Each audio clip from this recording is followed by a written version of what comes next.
All right. We rolling? We're rolling. We get to see how you guys do this. It's kind of interesting. We usually have pump-up music, but I feel pumped up. We can do that.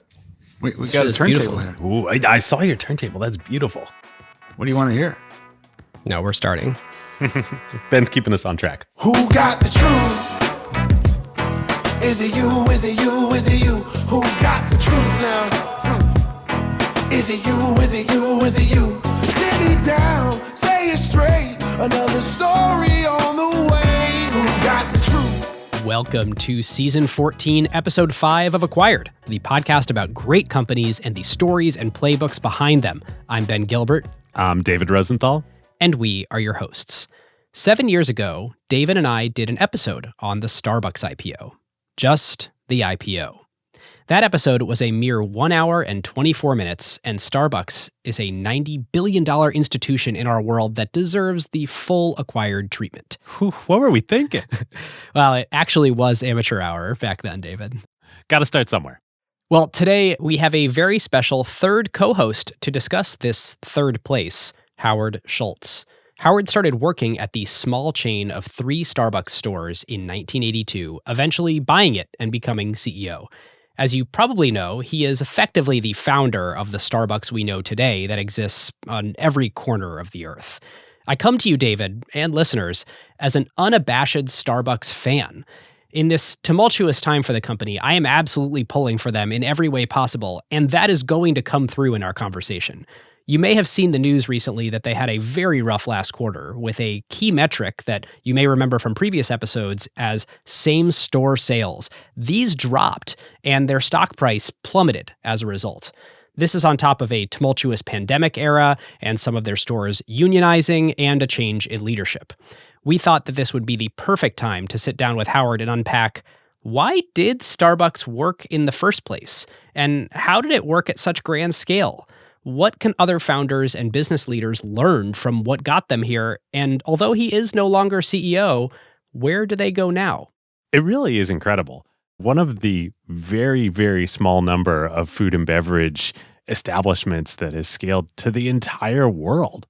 Yeah, most of those types of concepts do not work in different countries and continents. But Starbucks is different. Today, they're in over 80 countries with 39,000 stores across the world. They're even huge in China, a country that didn't consume very much coffee until Starbucks arrived. They are a bank-scale financial institution as well. At any given time, Starbucks holds $1.7 billion that customers have loaded onto gift cards, but not yet spent. So how did they go from one store selling beans, not even drinks and cups, just beans, to the default meeting place in communities everywhere? Today, we tell that story. And listeners, this episode has video. We recorded it in person in Seattle at the Schultz Family Foundation, and you can watch it on YouTube. All right, well, listeners, we have a gigantic announcement for you. Yes, save the date. If you love Acquired, you are going to want to be physically in the city of San Francisco on Tuesday, September 10th, 2024. And we can't say much, about every detail of it just yet, but it will be the biggest thing that Acquired has ever done. It'll be in partnership with our good friends at JPMorgan Payments, so mark your calendars now, save the date. And if you want to be first to know details, you can sign up at acquired.fm/SF or click the links in the show notes. Speaking of JPMorgan Payments, just like how we say every company has a story, every company's story is powered by payments. And JPMorgan Payments is a part of so many companies' journeys from seed to IPO and beyond. And if you want more from David and I, you should check out our second show, ACQ2, where we interview founders, investors, and experts, often as deeper dives into topics that we covered on the main show. Recent episodes have been awesome, with the CEO and the founder of Synopsys, of Starfish Space, further exploring the space industry, and we've got some great stuff in payments coming up next, too. We do. All right, so with that, this show is not investment advice. David and I may have investments in the companies that we discuss, and this show is for informational and entertainment purposes only. On to our episode with Howard Schultz. Well, I do have to tell you, and I think I've told you this off camera, for the last almost 10 years, every single day starts with a spinach and feta wrap. I assume there are other people like me in the world, but it's always an iced almond milk latte with whipped cream and a spinach and feta wrap. And so thank you for powering approximately a third of the cells in my body. Oh, God. That's a great start. I also, here's another stat that David, You've done the math on. I have done the math. Yes. I exported all of my credit card transactions since 2011. Of course you did. And I wish I had more history than that, but that was the oldest I could get. I've spent $23,000 at Starbucks since 2011. Oh, God. Okay. So we want to start with Starbucks 1.0. And listeners may know that there were 3 founders of Starbucks, Yes, none of which were named Howard Schultz. correct. So take us back, in the Starbucks prehistory before you arrived. Yeah. How did the company start? Well, since I wasn't there, this is what I know. There were 3 founders, Jerry Baldwin, Zev Siegel, and Gordon Bowker. And the story that was told to me is that one or both of them were going to school in California, in the Bay Area. And they became enamored with Peet's Coffee Company, which... Alfred Peet was the and name? Alfred Peet was, more than anyone else in the history of coffee in America, was the true pioneer. He brought specialty coffee, Arabica coffee, to Northern California. And Jerry Baldwin and Zev became so interested and intrigued with what Peet's was doing, and given the fact that they were from Seattle, decided they would try and bring Starbucks coffee in the form of Starbucks to Seattle, Washington. Now, what is not known is that when Starbucks opened in the Pike Place Market in 1971, they were using Peet's coffee. Really? No one knows that. That's new. Because they were not roasting coffee. So they were bringing coffee from San Francisco to Seattle. They were not calling it Peet's, they were calling it Starbucks. So it was Peet's coffee in Starbucks bags. Yeah. Again, I wasn't there, but that's kind of the folklore. After the 3 founders built that store, opened that store, I get the sense that there was some kind of fallout between the 3 of them, and Zev Siegel eventually left the company. That brings us to 1979, 1980, around that time, when I came to Seattle, Washington for the first time. So I was working for a Swedish housewares company based in Sweden called Hammerplast. That company had a beautiful non-electric coffee maker, kind of a thermal unit. And we had a big customer in Macy's in Northern California. And I was in California on a sales call, and I had heard that there was a small company in Seattle, Washington, that was buying a lot of this product. So given the fact I'd never been to Seattle, I was already on the West Coast, I figured I'd come to Seattle and see what was going on. Was Starbucks buying it for use in They were selling it in their store. Now, but here's the thing. Because this was a consumer device. Yeah. But you have to remember, Starbucks Coffee Company from 1971 until around 85, 86 only sold pounds of coffee. There was no beverage. That's, we're going to get into the epiphany of that. Yeah, of course. And so I walked into the Pike Place store for the first time on a beautiful day, just like this. The sun was out. There was snow on the mountains, the clean, fresh air. And I walked into the Pike Place Market, and I walked into the Starbucks store, and I was blown away by the experience, the romance of coffee, the education, and it just spoke to me. I had never met Jerry Baldwin, the founder, who was the CEO at the time, and I became interested and intrigued with what Starbucks was doing and asked if I could meet Jerry. One thing led to another. I met Jerry Baldwin, we really hit it off, and we established kind of a vendor-customer relationship over a course of a year or so. Starbucks had 3 stores at the time, only 3. And over the course of the next year or so, I became more and more interested and intrigued with the possibility of leaving New York City. Sherry and I were dating, we're not married, and I kind of maneuvered my way into a job working for Starbucks. And so Sherry and I drove to Seattle, Washington on Labor Day weekend in our old Audi car with a golden retriever. And we came here because I was offered the job as the head of marketing for Starbucks when they were getting ready to open their 4th store in 1982. Still just selling beans. Only beans. That's the whole, still the beans. The interest that the company had in me at the time, I think, was they were really interested in expanding, but their dream or the plan at the time was, could we expand to Portland, Oregon? Remember, so it was a tiny company. It was a grand ambition. Yeah, and I never had any idea, of course, that what was about to happen and unfold over the subsequent years. But I arrived in 1982 as the head of marketing. So when you and Sherry arrive here, like, what was the coffee landscape? I mean, there were these 3, soon to be 4 Starbucks beans stores here in Seattle. Alfred Peet was down in the Bay Area. But what was coffee culture? I mean, it was like Folgers and Maxwell House, right? Yeah, it was de minimis. There was another coffee company, which was Seattle's Best Coffee, which was another retailer that was kind of at the same size and scale as Starbucks, both equal at the same time. But you couldn't even get a New York Times in Seattle in 1982, 83. It was no good food to speak of, and Starbucks was a true pioneer where they were educating customer after customer about what good coffee tastes like. And the Pike Place market gave them an interesting vehicle because of the tourists.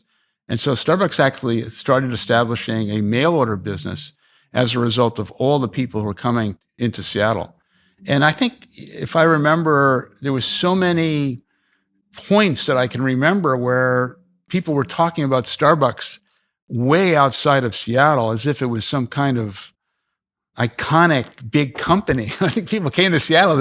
Is this it? This is, the 800, 900 square foot store in Seattle, Washington, in Pike Place Market. This is the Mecca. And so tourists would come, they would buy a bag, and then they would fill out some kind of information. So I'd like to have this mailed to me. Yeah, and because Starbucks I don't have had a anything growing like mail it order business in my city. Yeah, that's what happened. And because coffee has a shelf life of basically a week to 10 days, and we didn't have a vacuum bag at that time, we were shipping small amounts because, to Jerry Baldwin's credit, he had such a fastidious point of view about quality and freshness. And I think that had a huge impact on me. But this couldn't have been like a great business. You're shipping small amounts. No, it was the logistics costs, the scale, like. This was a small business, but the equity of the brand, even back then, was much larger than the size of the business. And the opportunity that I saw, even when we had 4 or 5 stores, was well beyond Portland, Oregon. And I was always kind of pushing, we could do so much more. And then the whole thing blew up for me when I went to Italy in 83. Okay, so before the Italy trip, I just want to really contextualize coffee in America. I think coffee had been declining since like 1940. It's still part of the American culture, but it's not that it's on the way out, but there's nothing new or interesting except for this little segment of specialty coffee, which was tiny. And I think what you've just described, the reason for that is the coffee was terrible. It was instant coffee, stale coffee, and primarily Robusta beans, which is the low-grade coffee that Starbucks was never involved in. Yeah, walk us through the 2 types of beans. There's mainly 2 types of agricultural coffee grown for commercial use. Robusta beans, low-end coffee, primarily in instant coffee, and high-grade Arabica coffee. But even within the Arabica coffee, there's significant segments of quality and integrity.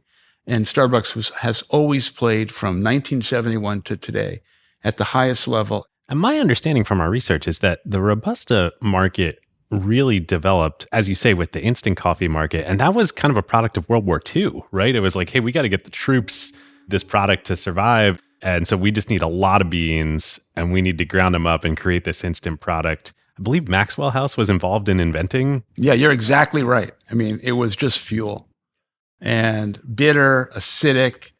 And that's, I think World War II and the GIs were kind of the impetus for that kind of quality coffee, or not quality coffee, to exist and have any kind of run after the war.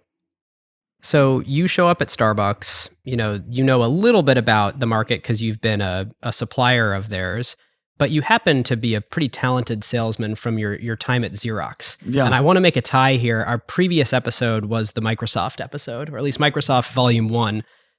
You were selling word processors made by Xerox. Tell me what word processors were in the mid-70s. Yeah. So my territory was 42nd to 48th Street from Fifth Avenue to the river. And I had to make 50 cold calls, physical cold calls a day. That was a job. The Xerox job taught me incredible amounts about not only selling, but humility.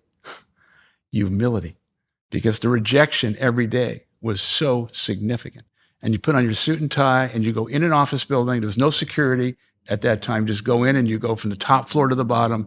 And then there are other people selling other products who are doing the exact same thing.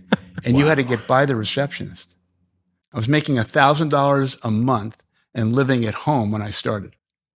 Okay, the word processor was a big machine in which you are editing on that machine to basically create a letter.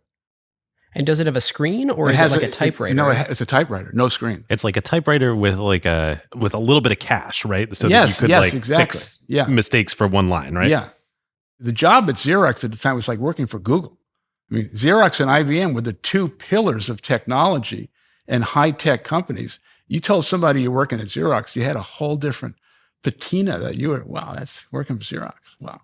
And so you quitting, well, Hammerplast, but quitting what seemed like a I hated it. stable of pretty good jobs to drive across the country to provincial little Seattle. I mean, that's nuts.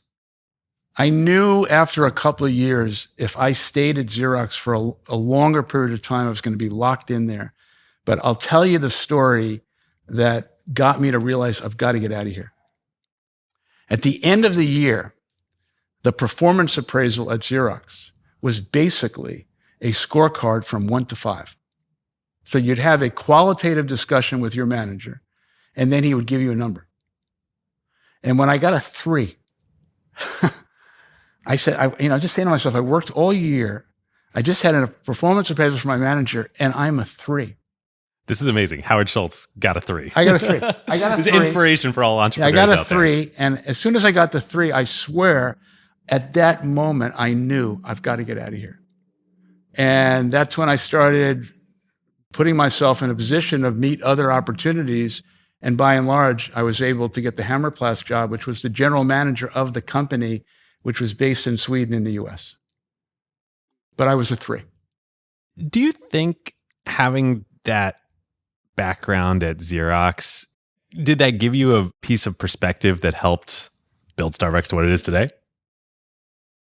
When I hear the question, I have to go back to my childhood and think everything that I've experienced growing up in the projects in more or less a dysfunctional family because of the pressure of money, getting the Xerox opportunity and having some level of success, but realizing I wanted more.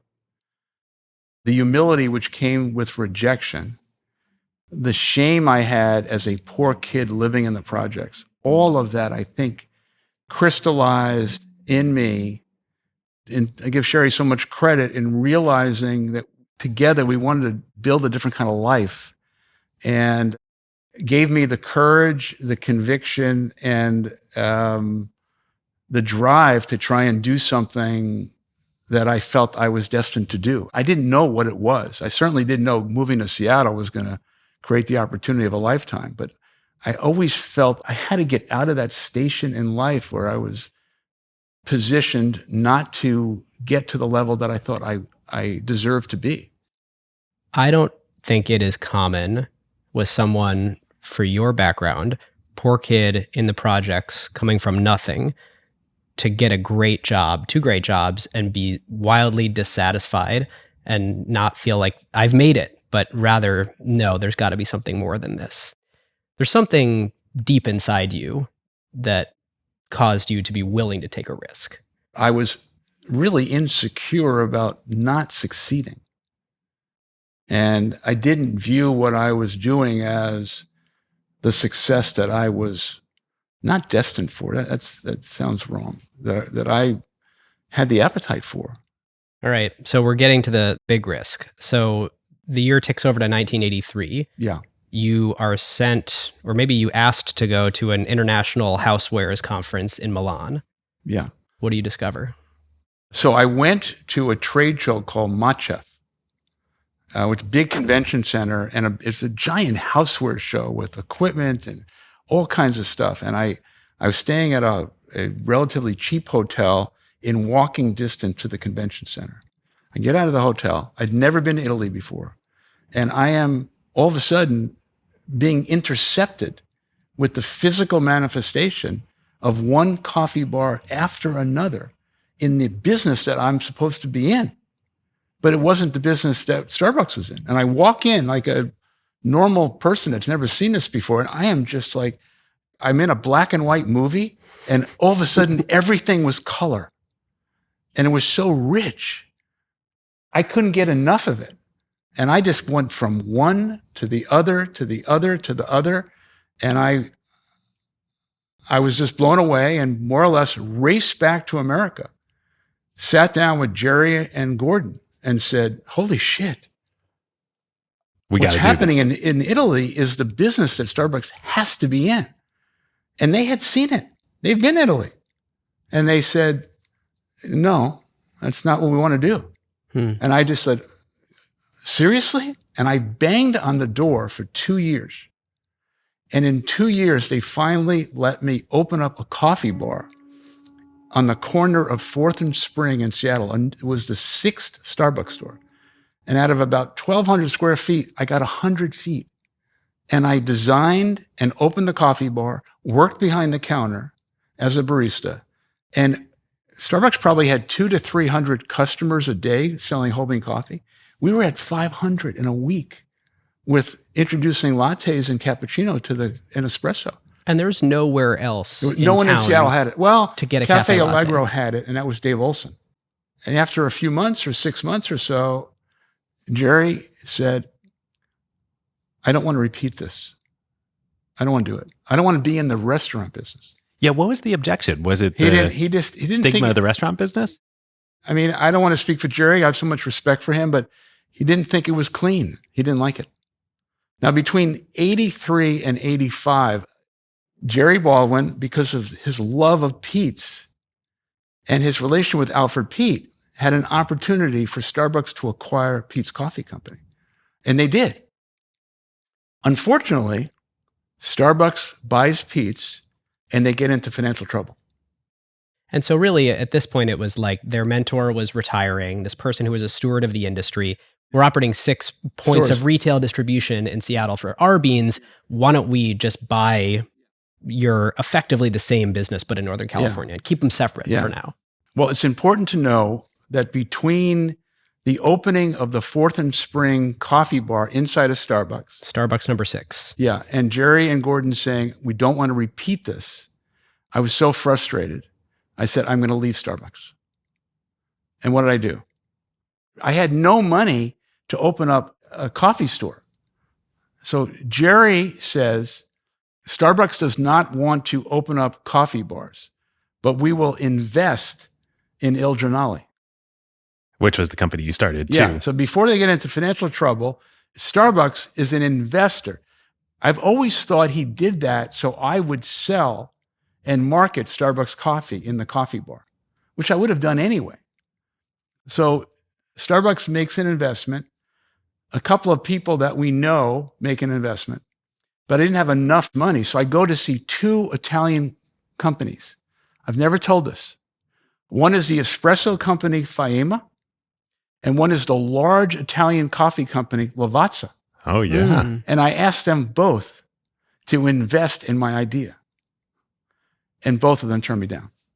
So at this point, you're in Italy, you're trying to get ideas and investors for what would become Il Giornale. For the first Il Giornale. And only Starbucks and a couple other people have committed. But I didn't have enough money. I needed more money. Huh.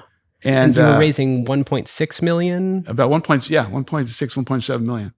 And they said, no one is going to buy Italian espresso in Seattle or in America. Which is stupid because you watched it happen. Like I ran this store for 6 months and like it was fine, Yeah, they didn't want to do it. So they Lavazza and Faema, just get that on the record, turned me down. Okay? They'll deny it. That's a fact. So then I go back to the U.S. I'm trying to raise money, and I hit the three titans in Seattle: Jack Benaroya, Herman Sarkowski, and Sam Strong. Three of the leading citizens of Seattle, Washington at the time. And the three of them have a little bit of an investment together in other things. And they say, we're going to believe in you. And they take me over the hump. Wow. Okay. And we opened 3 Il Giornales, 2 in Seattle, 1 in Vancouver, BC. And all 3 are doing well. All 3. But I didn't have enough money to expand. And needing the money to expand, just to pause on that for a minute, business-wise, obviously coffee bars are a much better business long-term than coffee beans, but probably more capital intensive, right? You need more staff? Yeah, more labor, yes. But the stores weren't that expensive to open because they were small, less than 1,000 square feet. And we understood how to do it. And I was working as a barista with Dave Olson and other people to keep the costs down. We were behind the counter and I had no salary. I had no salary for almost 2 years. Wow. While Sherry was working and pregnant with our first child. So looking increasingly worse from a traditional perspective of leaving a Yes. high-quality job, moving across the country. Then just a couple of years later, here you are not making any money again, raising millions of dollars to try to start your own business. It gets worse. Sherry is 6-7 months pregnant. She's working. Her parents visit Seattle. They're from Ohio. Father asked me to take a walk. Oh, no. As God is my witness, true story. Take a walk. And he says, whatever you're doing, I respect it, but it's not a job. It's a hobby. You need to get a job. My daughter's pregnant. She's working. You're not. I start crying. I bet. So embarrassed. And I come home at 3-4 o'clock in the afternoon, whatever it is. I don't say a word. I'm completely shaken by the whole conversation. Her parents go to bed after dinner. I'm sitting with Sherry, and I said, I got to tell you something that happened. She was so angry at her dad and so upset.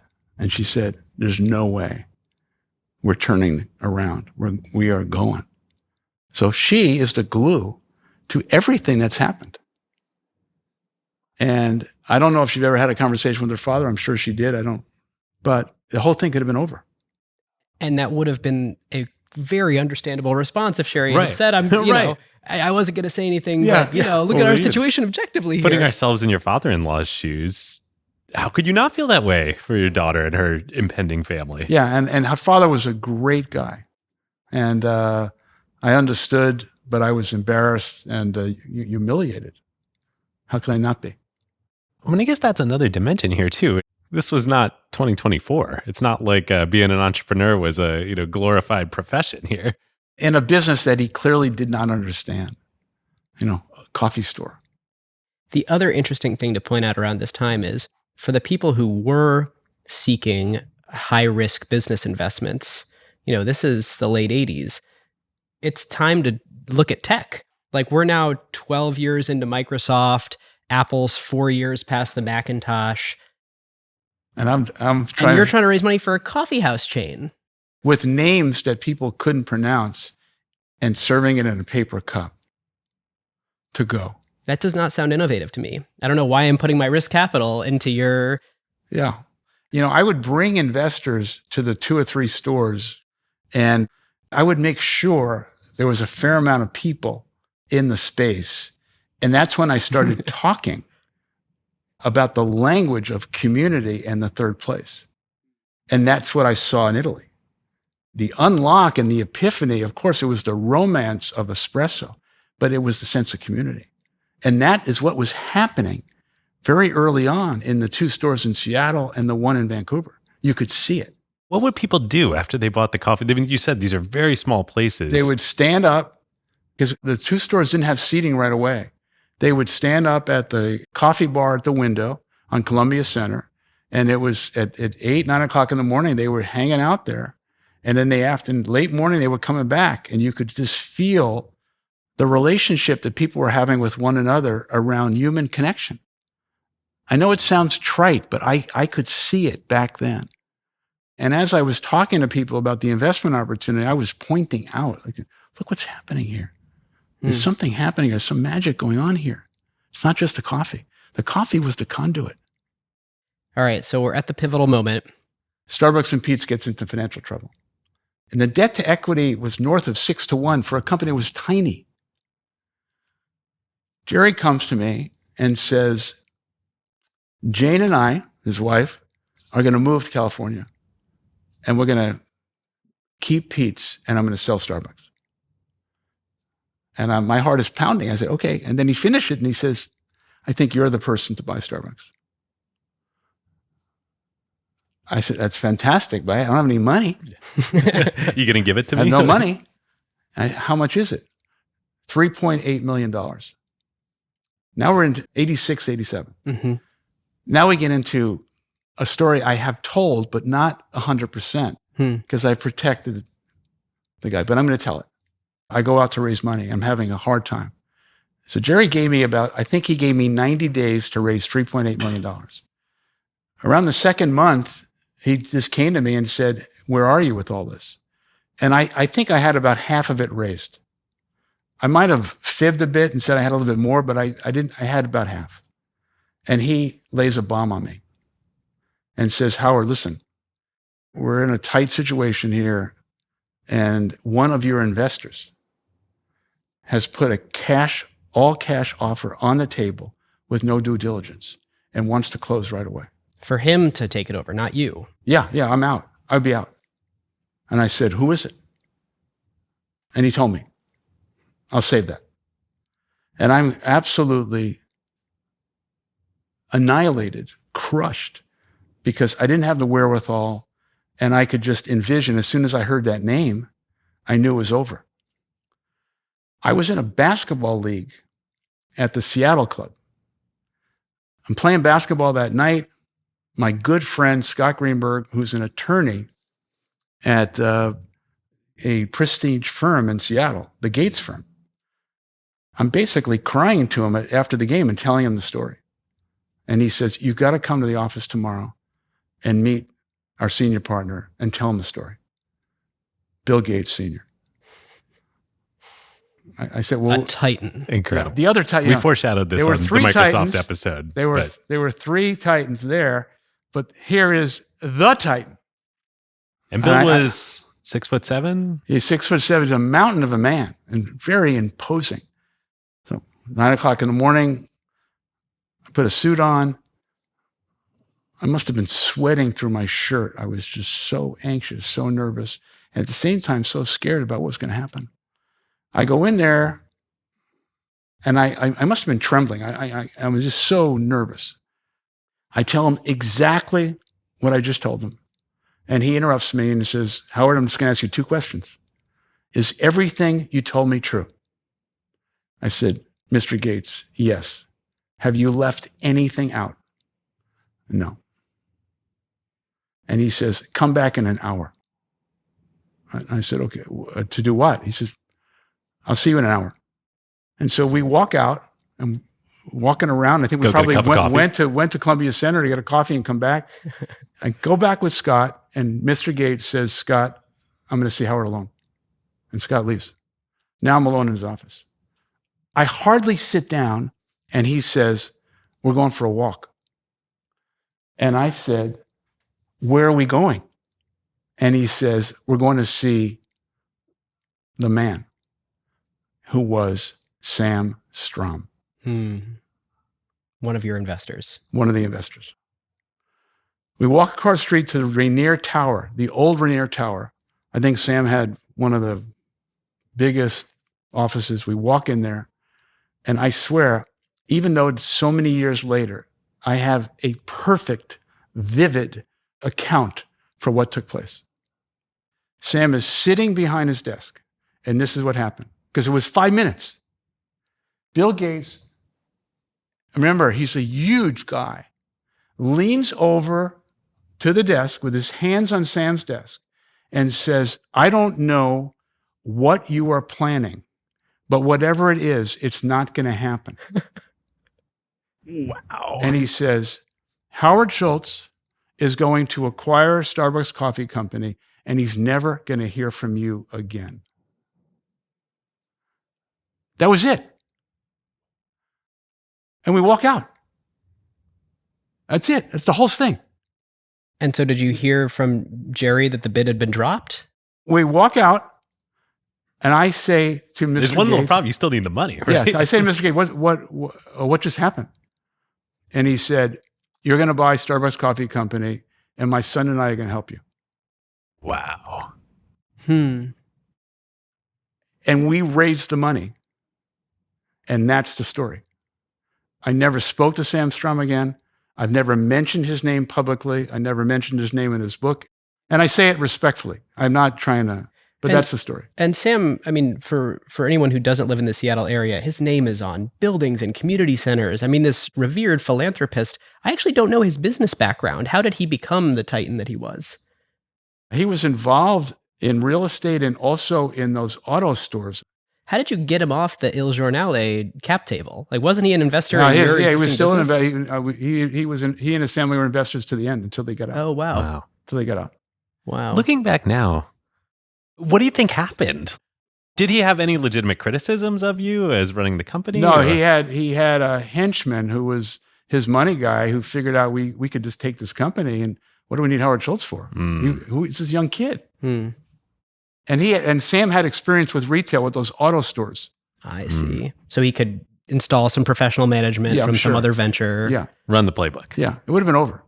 But the thing about Bill Gates is I saw him socially 100+ times. He never, ever said anything public about what he did. He never took credit for it.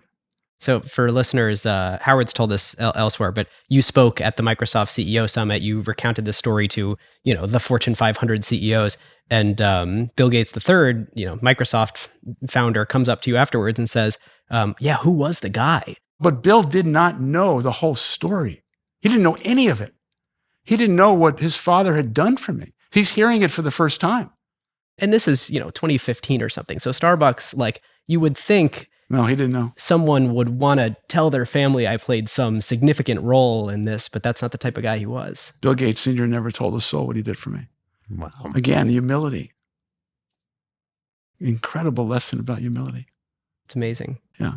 And so were Bill Gates Sr. and Bill Gates III investors in that $3.8 million round? Bill Sr. was, but I don't know if it was part of Bill or... But yeah, Microsoft. Interesting. So I asked Sherry about this when I was preparing for the episode, and her recollection was it was something like 1 to 2 weeks before the 3-month exclusivity for you was going to be up. And so you're basically like, this event happens, but now you need to come up with the money, and you have this unbelievably short period of time to do so. And so she said that you were calling everybody you knew. She was calling her clients, because she's a designer, calling her clients, trying to just find pockets of 50K here, 100K there, anywhere you could to make it happen. But I had another angel who helped me by the name of Jack Rogers, who became a lifelong friend who passed away a couple of years ago. He was part of an investor group, and he brought them along. So the acquisition goes through. Yeah. August of 87, we bought the 6 Starbucks stores. We had the 3 Il Giornales, and there were 2 stores under construction. So at the end of the calendar year, we had 11 stores and 100 employees in 1987. All in the Northwest. Yeah. Meanwhile, the original Starbucks folks, they've now gone down to California. They went to California. When did Peet's open coffee bars? Many, many years later. So you weren't competing right away. No. But this is one of the great observations, David. Il Giornale buys the Starbucks stores, rebrands Il Giornale Incorporated as the Starbucks Corporation. Yeah. And the original Starbucks buys, had owned Peet's and now needs a new name. So it rebrands the company Peet's. So Peet's was actually Starbucks. Starbucks was actually Il Giornale. Yes. It's amazing. Some stats just for listeners to understand the gravity of this situation. For the initial $1.6 million that you raised for Il Giornale, you talked to 242 investors, 217 of which said no. So anybody who's griping about their fundraising journey, And, those are rookie numbers until you get to but you Howard's asked me a nose. question earlier about what did the years at Xerox teach me? So the rejection I was going through, the Italians turned me down. People in the U.S. turned me down. Nobody would believe in the idea. It was like I was cold calling again at Xerox.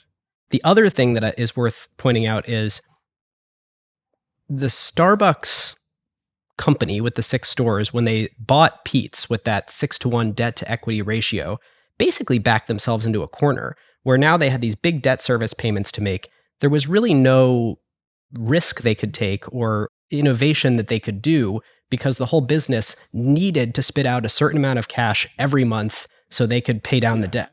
And so when you're in that situation, Starbucks in the 40 years ahead from this point in the story has tried all sorts of crazy things to become the business that it is today. And when you first created this combined company, you were pretty religious about no debt. No debt. I want any debt again because of my childhood. I was going to ask you, was that informed by the what you had seen with the Starbucks situation or more your childhood? No, it was total my childhood. My parents were always in debt. Bill collectors were always calling. And we never had any debt the entire time. Never. This is probably a good point in time to talk about the business model a little bit. Okay. You've alluded to kind of a stigma, at least among potential investors and the original Starbucks founders of like the restaurant business. What did the economics of the business, of the coffee bar business, look like when you bought the Starbucks stores? So what did we buy? We had the stores, we had the brand name, and we had a roasting facility on Airport Way in Seattle. The ability to source and roast coffee and put that through the supply chain of a beverage gave us probably at the time an 80% gross margin. Wow. Yeah, that is not the quote unquote restaurant business that people are imagining. And I could begin to see even early on the accretive nature of frequency, where I could see what was going on here is people were not coming for coffee in the morning anymore. They were starting. The morning rush was getting bigger, the need for more labor, and I could sense that the business that Starbucks was in was going to be significantly in the back, and the beverage and the romance of the theater, and the third place was the hero. It didn't take us long to realize we had the beginning of lightning in the bottle. Even the best, most successful restaurant you could possibly imagine, how many times are their most loyal customers going to come there in a week? Yeah. Well, I think there was a time in the Northwest when we were really at our peak where the average customer was coming 18 times a month.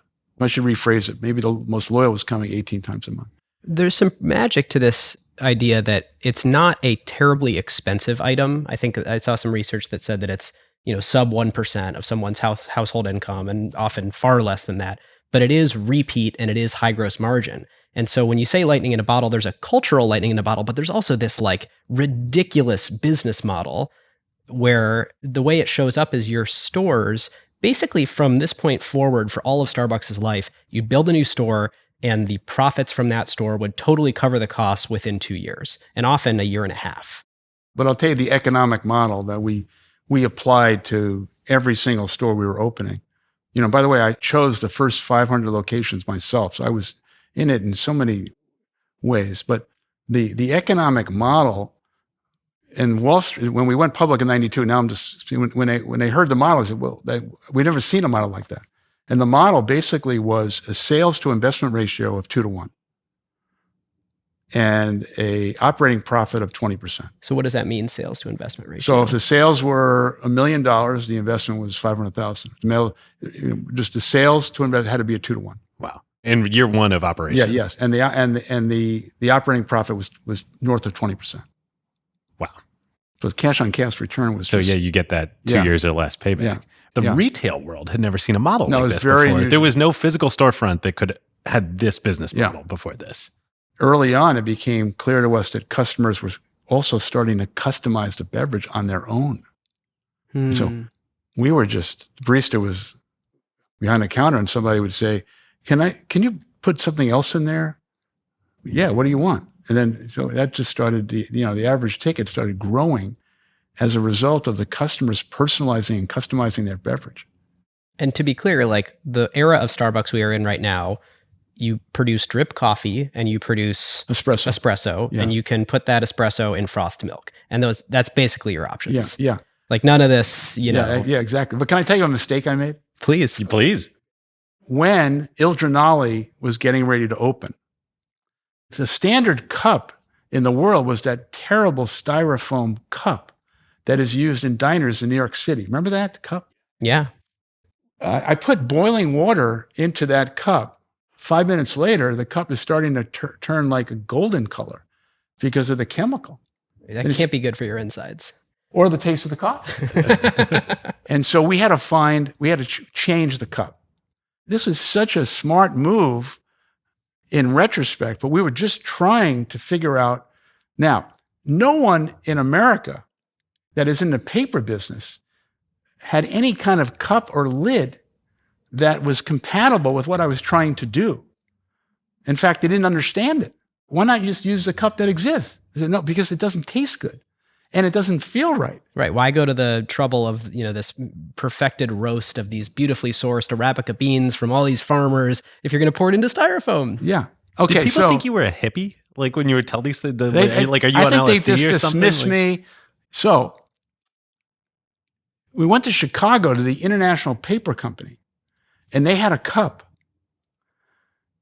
but the cup didn't have a lid, a compatible lid. And so they found a lid, that beautiful sip lid, which is now ubiquitous in the world.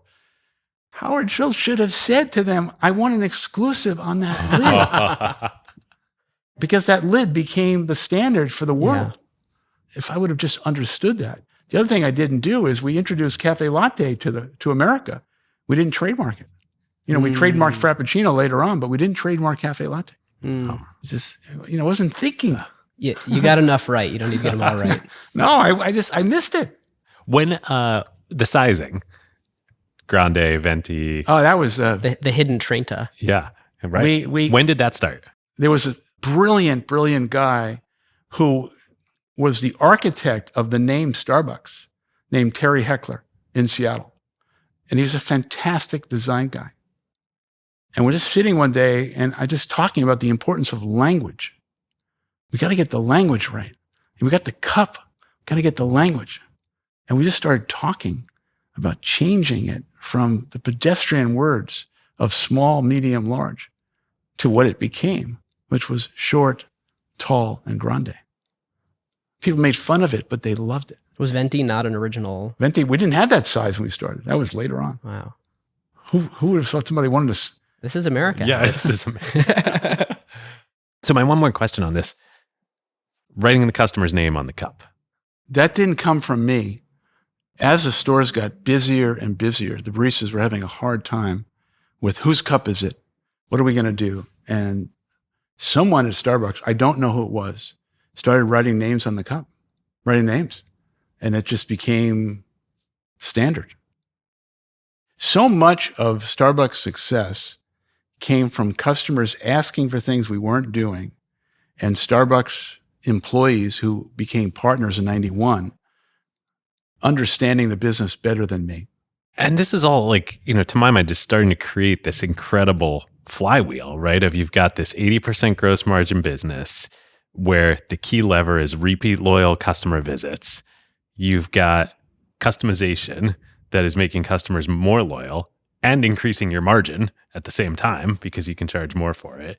You've got the interpersonal relationship with the baristas, sure, but also even as you scale, I mean, the name on the cup, that's something that scales even as thousands and thousands of people come into the store. The intimacy with the customer and the barista became a very powerful component of the equity of the experience. And I've always thought, in so many ways, Starbucks became the first experiential brand at scale. We didn't spend any money on marketing, zero. There was no money for marketing. And the cup, the iconic cup, became a badge of honor because people were doing something that was new and novel and walking in the street with it, and people, what is that? It was a lot of that kind of stuff. It's your free billboard. Yeah. That people are proud of. Perfect. Wow. Well, listeners, this entire episode so far, we have broadly been talking about the concept of customer experience with Howard. And we want to talk about another business that has been innovating on the customer experience, and that's JP Morgan Payments. When it comes to digital commerce, JP Morgan Payments is all about personalization and convenience, both for consumers and businesses. Right.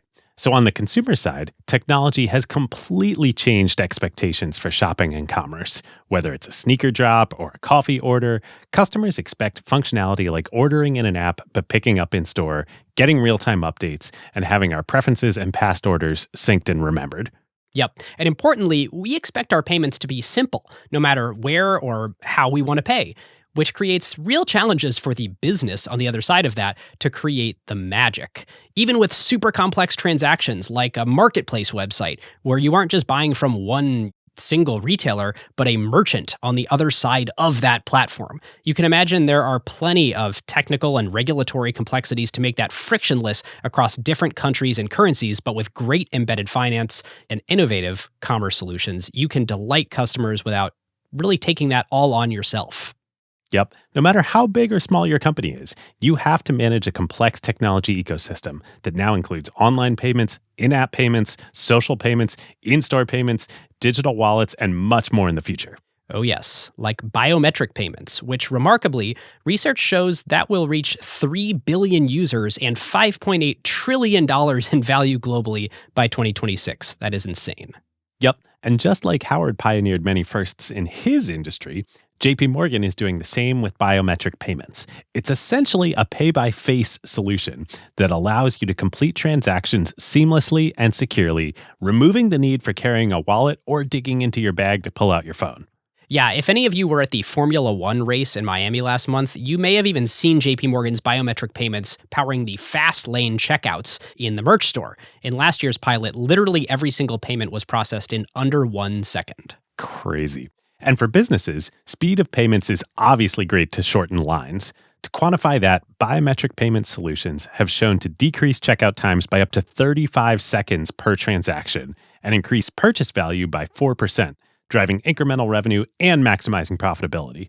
I can totally attest to this as a customer. I basically only use Tap to Pay with my watch or phone everywhere I go now, which just felt like sci-fi a few years ago. But unsurprisingly, that capability for merchants to accept contactless payments is now also being powered by JP Morgan Payments. Yep. So whether you want a full stack omni-channel service with biometric payments or streamlined online payments with the latest APIs, JP Morgan's commerce solutions work to drive your business forward with the foundation and security of a leading global bank and the innovation of a fintech. The very best of both worlds. That is why we here at Acquired work with JP Morgan. You can check them out, jpmorgan.com/acquired, to learn more and discover more payment solutions powering growth for your business across every industry, from startups to the Fortune 500. So in this era, I mean, you must just be getting more and more excited every day. Oh, I was out of my mind. So David, Howard sent me, there's a 1988, I can't believe this was filmed, but a 1988 shareholder and employee meeting where it's great. The whole thing's like an hour and a half. It's all there. And you are using all the same language that you use today back in 1988. We focus on our people. Those people delight the customer delights the shareholder, or then satisfies the shareholder. And the conviction that you have, it's like watching a preacher. You're up there, you've got, I think, 11 stores or something. And you're like, you have no idea what we have here. We are on top of something that is going to change, and you don't say the world, America. And this thing can become America's coffee house. Mm-hmm. And it was interesting because I think the whole room was already scared of your ambition of, going nationwide with this thing that there did not exist another example of a national coffee house chain. Everything was just these little cities, right, these small markets. And there's this great quote that you have at the end of the meeting that says, "The company since 1971 has been growing at a very, very slow pace. As a result of that, you combine Il Giornale and Starbucks together, we're going to take your 6 stores that you've built in 17 years, and we're going to go to 26 in 1 year, and we're going to go to over 100 in 5 years." And that must have just sounded bonkers. But that is literally what happened. That's what happened. Like the pace of growth, approximately you just doubled stores year over year over year. Was there some moment in 88, 89, 90 where you're just like looking around realizing we must expand as fast as we possibly can because this concept is the concept the world needs now. And if we don't pull out all the stops, someone else is going to do it. There were regional competitors who were making noise about doing what we were aspiring to do. Mm-hmm. And I was very mindful because one of them was franchising. That was Gloria Jeans out of Chicago. And at one point, I think they had more stores than we did because of the franchising opportunity. And that's one of the reasons why I went to Chicago as well in 87, 88. Because Chicago was the first market outside of Seattle and Vancouver, right? Yes. Like even before LA. Yeah, and it didn't work right away. Huh. Howard Bihar should be credited with so much of the cultural texture and the tapestry of the humanity of the company. Said, I will go to Chicago and fix it. He went to Chicago and stayed in Chicago through the winter and recalibrated the mistakes we were making. And of course, he and Oren were so instrumental into the loneliness that exists as an entrepreneur and their ability to help me build the company that you know today. Yeah, so I have in my script here, this is literally labeled the H2O era. And Yeah. for anyone who was a partner at Starbucks sort of knows what I'm talking about, and anybody else outside has no idea. But there's two Howards. There's Howard Schultz and Howard Bihar. And Howard Bihar joined in 1989. Oren Smith joined in 1990. And the way that it looks to me from the outside, and you can tell me if this is right, you were sort of the vision and ambition that would almost like take any ambition that anybody else had and force them to think bigger and faster. Okay. And then Howard Bihar was in many ways the soul. Like he brought the idea of servant leadership. He brought the idea of nothing else matters if we aren't people first. And obviously that became a huge tenet of Starbucks as we knew it through the 90s and 2000s. But that seems like it really arrived with him. And then Oren is like a numbers god. No, he was the adult in the room, more than the numbers. He had the style. He was quiet. He was a gentleman. He was the only MBA in the company. But he was the wise man who behind the doors could say to me and Howard, you're both full of shit. We're not doing that. And we listened, more or less. And is it true that the three of you had dinner every Monday night for a decade? More or less, that is true. Sometimes more than once if we had a crisis or two, which generally we did, or we had a disagreement. There's a lot of creative conflict, especially between Howard and I. Because he had to operate what we were trying to do, and at times he thought we were growing too fast or ahead of the resources. Because he was basically training all these operators, the sort of management fleet of the company. Yeah, he was building the operating system for us to be able to open the store, design the stores, which more or less I had done, build them, operate them, train them, and create the system to handle the flow of customers. So his job was much harder than mine. Speaking of system, what did your technology look like at this point? Don't embarrass him. No, there was no technology. No. Were you running like a Oracle system? Not at that time. No. Wow. No. We're talking paper? Yeah, it was mostly manual. Wow. Yeah. I mean, eventually when they did get point of sale terminals, they were DOS based all the way through 2008, right? Yes. Like the iPhone was out and you guys had DOS based point of sale systems. Sounds right. But obviously technology was not the role. secret sauce. I'm foreshadowing here of the future of the company. Yeah. Yeah. So let's take it forward from this 88, 89, 90. The first market after Chicago, after you sort of righted that ship, that you decide to enter on the West Coast is LA. That's the big fight between Howard and I. I don't think I realized it was a big fight. I just felt in my bones we had to go to LA. Why? And he said, we're not ready for LA. We're going to San Diego. I said, San Diego? AAA. Who's in San Diego? No, we're not going to San Diego, we're going to LA. And I've got the location. You wanted to play in the majors. Yeah. So we had a meeting about it, and it erupted into a bad scene. And one thing led to another. We did go to LA. I'm shocked. We did go to LA, and it was fine. And your conviction of we have to go to LA, was that for... the equity of the brand, Yeah. I could envision the warm weather and everyone walking around with our cups and the media and the celebrities and just the iconic way. And there was nothing in the market, nothing at all, that even appeared to be in the business that we were in. And anyone who was doing it was not doing it well. We had to go. And even though we maybe were not ready, we just had to do it. And we did. And I think Howard would agree today that that ended up being the right decision. And LA, the halo on Starbucks from Seattle to Vancouver and Chicago was nothing.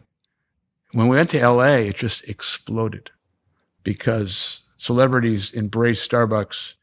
Was there an intentional strategy to create sort of a luxury brand out of Starbucks, that like the cool people were carrying the Starbucks cup? It might be a little bit expensive, but you can afford it. No, there was I can never remember a discussion about segmentation of the brand because we wanted Starbucks to be accessible to all. You'd have a CEO of a company and the person behind him was a blue-collar truck driver because everyone could afford the affordable luxury of Starbucks at the time. When you say affordable luxury, what about it was luxury? The quality of the coffee, Mm-hmm. the experience, Mm-hmm. and what it felt like to walk around with that cup at the time. It was a badge. It was like you were in the know. Yeah. It wasn't a badge of luxury. It was just like something new. So it became a trope for decades now that, it's a $6 latte or an $8 latte or $10. Where does that come from?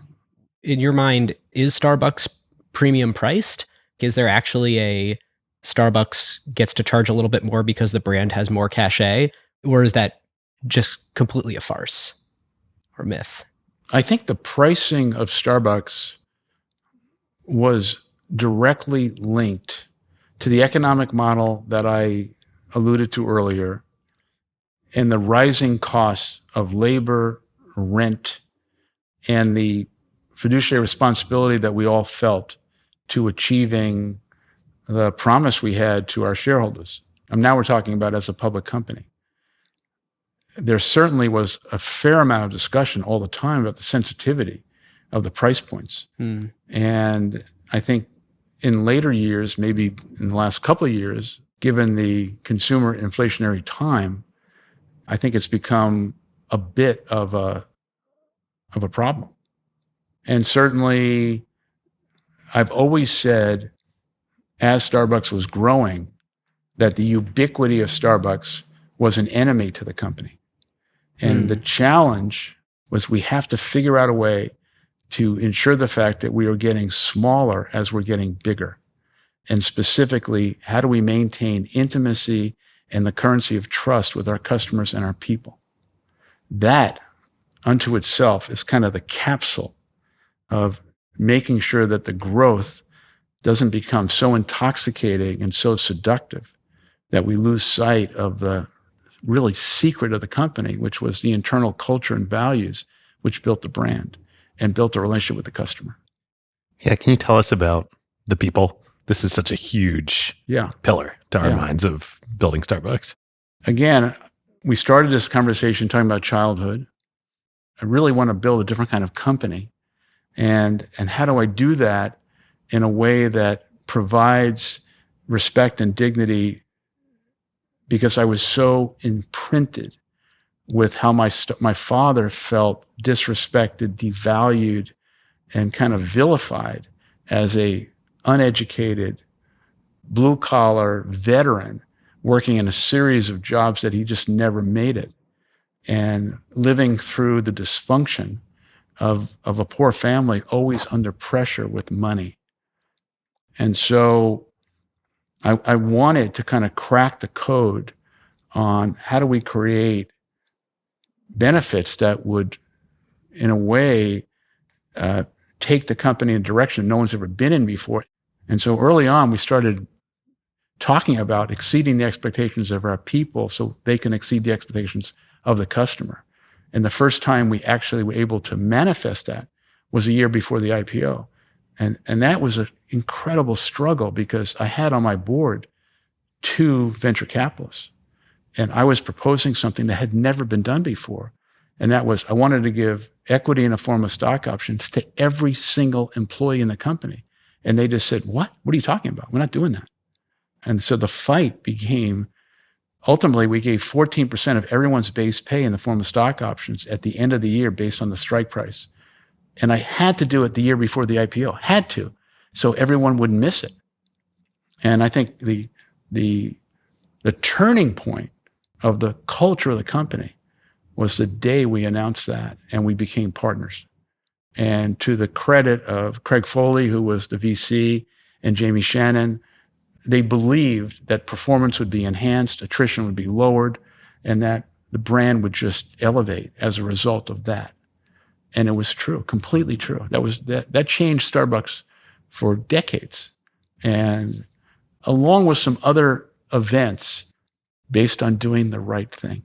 I mean, the healthcare for part-time workers. So then, healthcare, I think 25 years before the Affordable Care Act, what we did was comprehensive health insurance. And that also, I grew up in a family with no health insurance.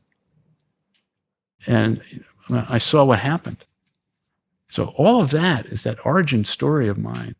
And the tragedy is my father passed away and never saw what we were able to do. Do you want the stats on that initial employee stock grant? I'd love to hear it. So the program was called Beanstalk, listeners, that another great name Howard was alluding to. Amazing name. So in 1988, the health benefits roll out even to part-time employees, including gay couples in domestic partnerships. I believe the first of its kind. That was a 33-store company at that point.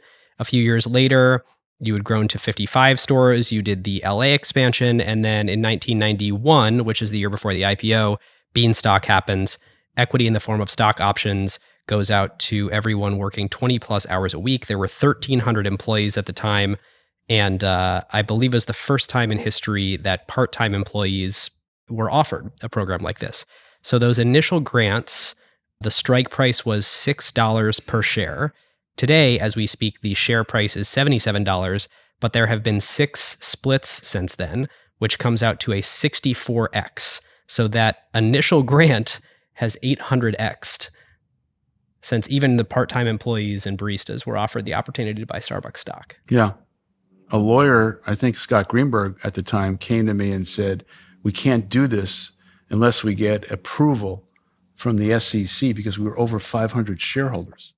So, we've studied lots of amazing companies on this show who have lots and lots of different business models. But one thing that just kept striking us as we were preparing for Starbucks are the similarities to your neighbor here in the Northwest in Costco. Costco, right. And how you treat your people specifically. Mm-hmm. That's not by accident. Both from a it's the right thing to do perspective and the amazing business model benefit of the retaining employees. I mean, it's so expensive to train a new employee. It's not expensive to keep an existing employee. And so you can just pay people more if you keep them for longer. Yeah. You just basically have extra money lying around is what Costco discovered. There's so much about Starbucks, to David's point, that's similar to Costco. Did you ever speak with Jeff Brotman or Jim Senegal or any of those guys about this concept? Do you know the answer to that? That's I actually don't. No, we don't know the answer. I assume the answer to this, but I don't know it. First, Jeff Brotman invested in Starbucks in the round to buy Starbucks. No way. Yeah. In that 87 round. That's when I met Jeff for the first time. Jeff became a board member of the early imprinting of Starbucks. And clearly a mentor of mine. And then he introduced me to Jim Senegal. And so there were many moments of me sitting with Jeff and Jim, including the huge decision to put Starbucks coffee in Costco, which there was a revolt inside the halls of Starbucks saying, no effing way. Wow. And we did it. And Jeff and Jim took me to a parking lot in Kirkland when I said, I don't know if we can do this. I don't know if I can sell it inside. I don't know. Okay, meet us on a Sunday morning, whatever it was. Look at the cars. These are your customers. In fact, putting Starbucks in Costco, we were able to measure directly the increase in volume in the stores on the east side as a result of the proximity to the Costco store. You sold beans. We sold beans in Costco. Yes. And that brand awareness of I buy Starbucks beans at home meant that that group of people went to the stores Coffee more bar often. business. Because we introduced thousands of beverage customers to Costco through the beans. Wow. So Jeff and Jim were instrumental in so many things and were so kind to me as a young kid. And then we went nationwide with Costco. So this is a thing that I think many people don't realize now that Starbucks is ubiquitous. We sort of forget about this time when it wasn't and where people had to find some way to experience Starbucks. You know, you only get a few stores in each of these cities. You're only in a few cities, but there are ways to scale brand awareness. And so you can do things like become the official coffee of United Airlines or, you know, be in Costco's all over the US. You did this a number of times, and I feel like the rest of the world did not catch on to what you were doing, was just finding little billboards everywhere where you could put the Starbucks logo and sort of create that ubiquity. Yeah, if you thought the Costco revolt was high, you can imagine when I said, we have an opportunity for United Airlines. People thought that was absolutely blasphemy. Don't do that.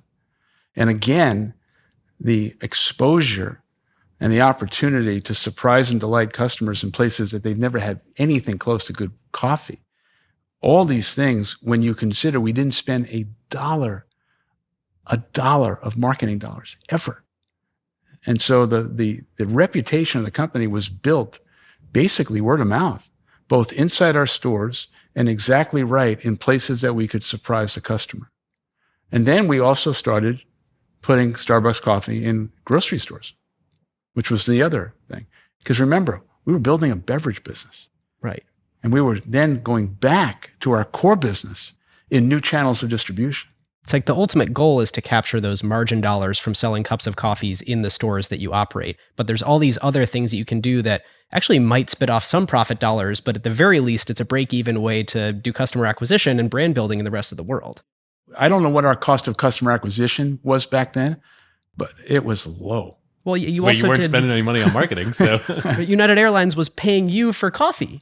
I assume. I don't know exactly how that they deal were. went down, but yeah, Yeah, they were. they're I have to assume the Barnes & Noble Barnes & playbook Noble was basically the same thing. Barnes & Noble was a different deal. I met Len Riggio, the founder of Barnes & Noble, very interesting guy, very smart guy, great merchant, and we just started talking. He was from Brooklyn. I was from Brooklyn. We had a natural kind of relationship, and I said, what do you think about us opening Starbucks inside Barnes & Noble, given you are the ultimate third place is what we are?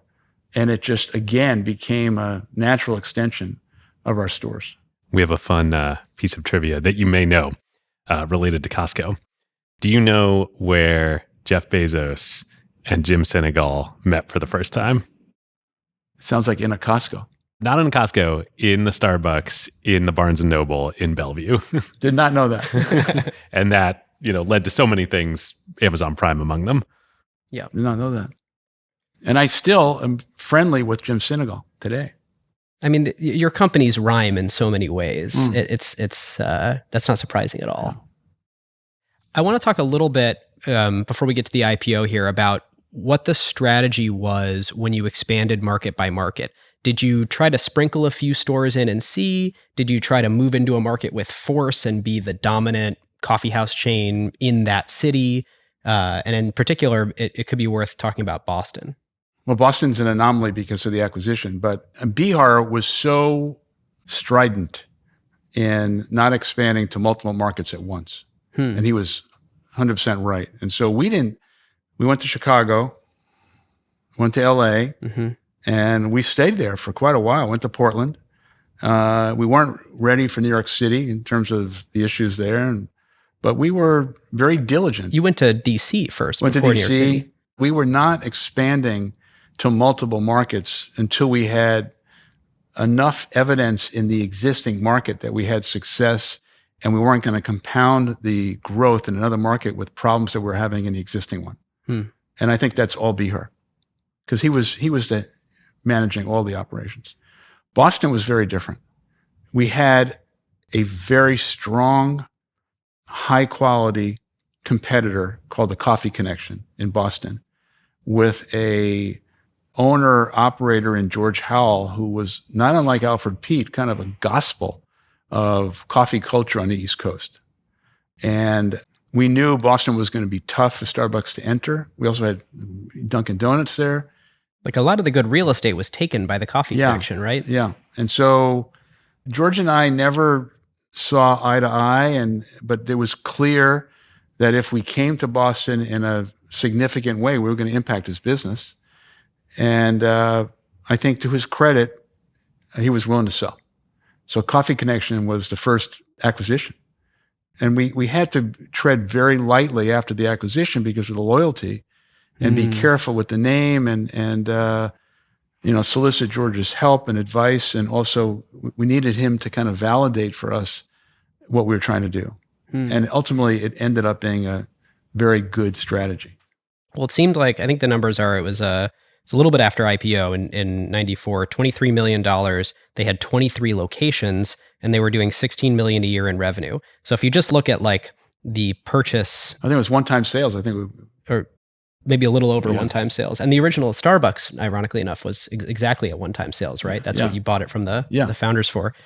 If they had the lock on all the best real estate and they had burned all the capital figuring out, what stores we should be in, what stores we shouldn't be in, and then you just get to like move into that market for one-time sales, 1.5, whatever it is, with all that already figured out, that's pretty amazing. It probably seemed high at the time though. I'm sure it did. Well, isn't that the thing about valuations? And it always seemed like in the good old days, everything was undervalued. And okay, let's talk about the IPO. So it seems like you knew the moment that you bought Starbucks from the founders, this is going to be a public company. I thought so. There was no... I think there was so much about being a public company that meant something to me personally, that it validated the company, it validated me, my own shame and security as a kid. So that was I was a driving force all along.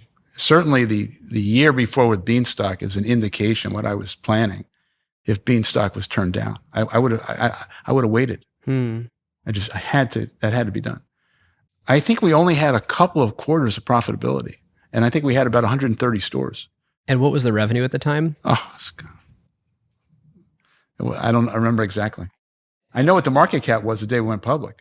I think you ended up doing 93 million that year, but the year before, it was 50 million or something like that. Like companies went public when they were smaller back then, but you were a small cap IPO. Yeah, we were, and we got turned down by Goldman Sachs. You know that? I did not know that. I couldn't believe it. I mean, I wanted Goldman Sachs they were the patina on the prospectus to have Goldman Sachs. It would be a very Starbucks thing for Goldman Sachs to be the lead left. Well, Blank Fine, I had a good friend who was a senior partner there who's since passed away. I thought I had it locked. I mean, it was just so many things about it, New York, everything. And they said, no, you're too small. Well, the thing that Dan Levitan told us years ago when we did an episode on the Starbucks IPO was that you were really only considering smaller banks because it was going to be a smaller IPO. Well, I was considering it because Goldman Sachs turned me down. They told you. I had no choice. And Brotman at the time was not a big fan of Wertheim Schroeder, which was Dan Levitan's thing. And so Alex Brown became the lead. But I also, I had my own ego attached to this. I had so much fun on the road show. I was just in my element, I was looking up, I was trying to figure out, your public comps at the time. I think there were 0 publicly traded coffee companies, not bean companies, not retailers, not coffee house chains. I mean, truly unheard of. So when you're going on this road show, I think people, of course, are mystified. There's literally no public companies like yours. Investor education problem, right? Yeah, I think we had to take them through everything. We had the product there. We served coffee. I gave them the whole show. We had a short video that was probably in black and white. The comp always was a restaurant, and I was always fighting. We're not a restaurant. We're a hybrid retailer. I never referred to us as a cafe. It was always a store. We are a store. We are merchants. Fascinating. I mean, I go there and eat many, many meals sitting in your store. Yeah, well. But as we've been talking about, I mean, the economics, you were a store. We were a store. We were a retail store. So Howard, I'm going to take us through the IPO. You're the first publicly traded coffee company. You do end up doing $93 million in revenue that year. Do you remember the exact price that Yes. you IPO'd at? I mean, we went out at $17 and the price was $21. The market cap, I think, was $250 million. Can you imagine today a $250 million market cap company going public and people considering that a success? I mean, this is a great... At the time. For your employees, how crazy is that? What, 12, 18 months before? I guess 12 months before. It was, $6 a share. They tripled their money. Yeah. Fantastic for what? And that was when you started calling them partners, right? When they became 91. As soon as partners in the Beanstalk was business. instituted, everyone was a partner. And is that when you did the lowercase, when titles all became lowercase? No, everyone was also? lowercase from the beginning. Oh. Out of respect. Everyone's lowercase. Listeners, when you look up a Starbucks employee on LinkedIn, it always looks like, is that a typo? Is that a and then you mistake? realize there's a pattern. All employees always put lowercase titles. So another interesting thing about I was reading the S1 last night, the management team, inclusive of you, owned 18%, but only 9 to 10% of that was you personally. So the rest of the management team owned just as much as you did as the founder. Yeah. That does feel unusually high. Do you think that played a role in sort of getting people's buy-in and getting them to bleed Starbucks as much as you did? Not intentionally, no. Okay, not a strategy. No, that was not a strategy. Interesting. So then from there, you open in Washington, D.C. on the East Coast. I think that the reason you picked D.C. was because your mail order business was strong there. So you sort of had proprietary data to know that was going to be a good coffee city. I don't know how you found that out, but that's accurate. In 1995, you crossed 500 stores. You had just bought the Coffee Connection, as we talked about, in Boston. And they had one asset that was perhaps much more valuable than any of the real estate or any of the sales that you would generate from there. They owned the trademark on the word Frappuccino.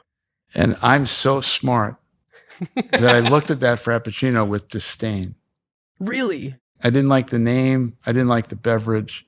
I didn't think it was appropriate for Starbucks. And because I just saw Starbucks as such a purity with regard to coffee.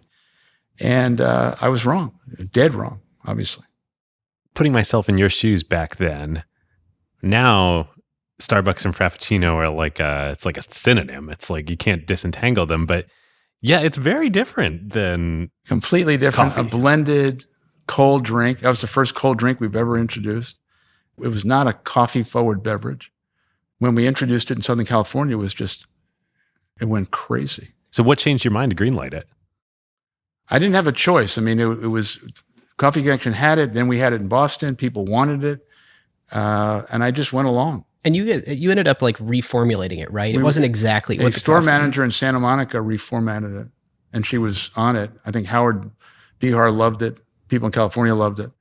There's a fantastic story about Frappuccino because of what we did with it, not in its existing form in retail, but what we ended up doing with it in terms of leveraging the brand and distribution. That's another great story. Was that your first bottled drink in retail? Yeah.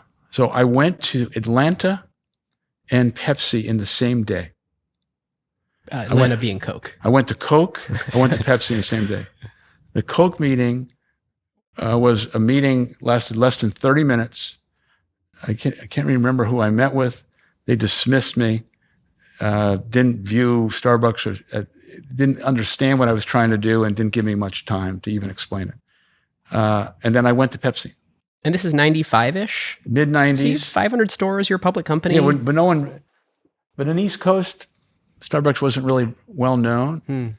So I went to Pepsi in Purchase, New York, met Roger Enrico, the iconic CEO, and Craig Weatherup, the president of Pepsi.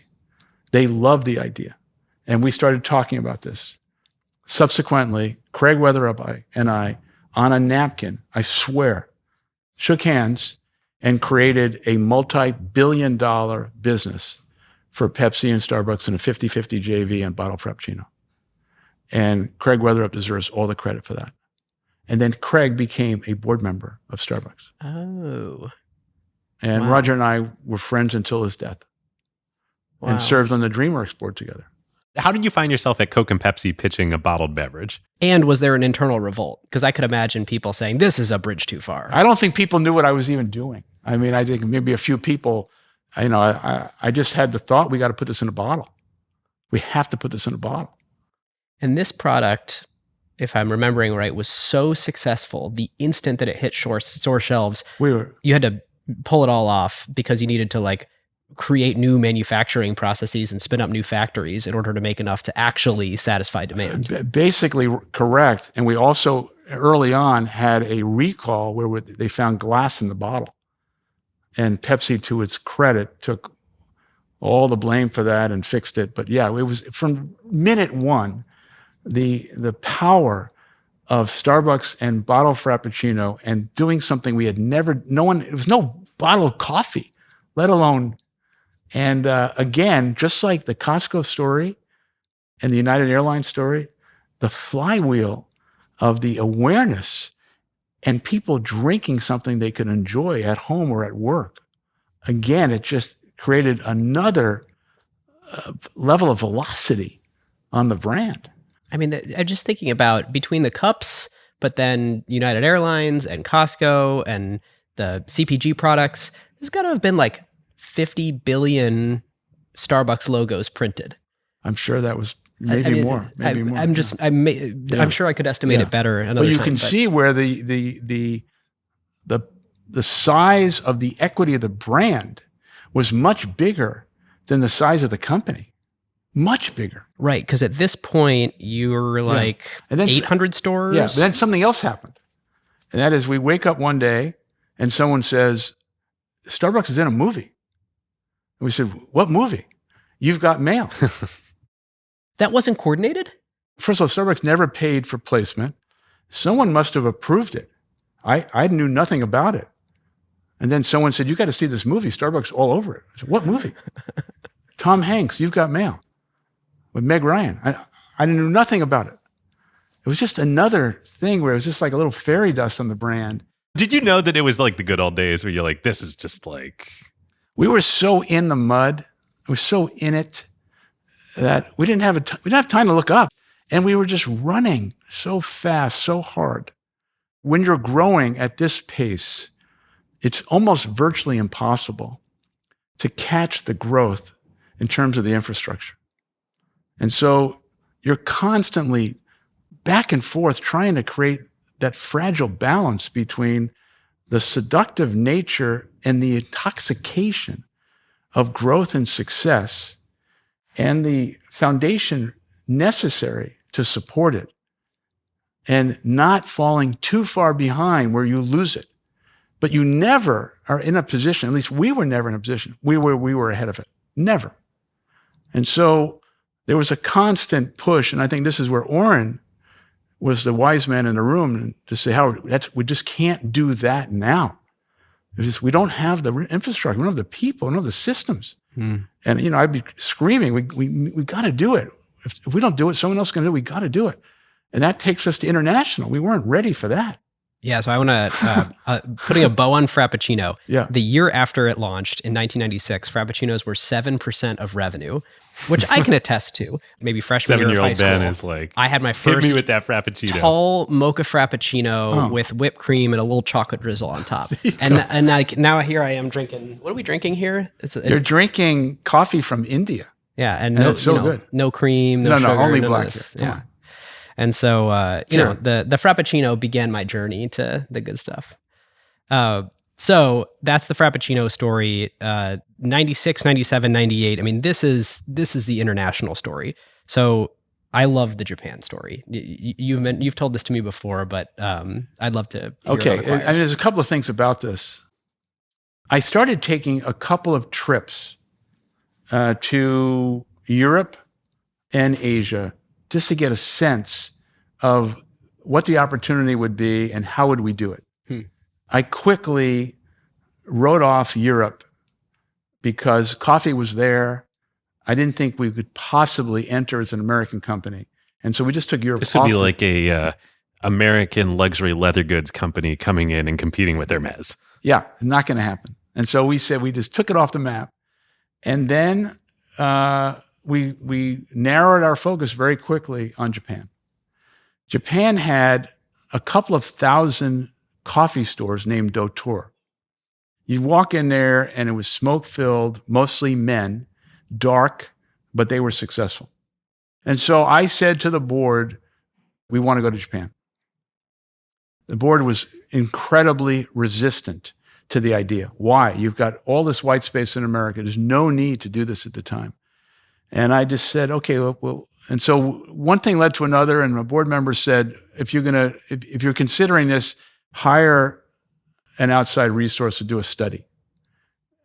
Oh boy. I was livid about that. Aren't there some consultants you could possibly pay to help, this? Yeah. And so we hired a consultant who came back with a big book, presented it to the board. I had a preview, and it basically was, this is a non-starter. You can't possibly succeed there. And in the meeting, I could feel my blood just boiling, because with every statement, it was getting worse. Like, the economics won't work. No one in Japan will ever walk in the street with a cup of coffee. They would lose face.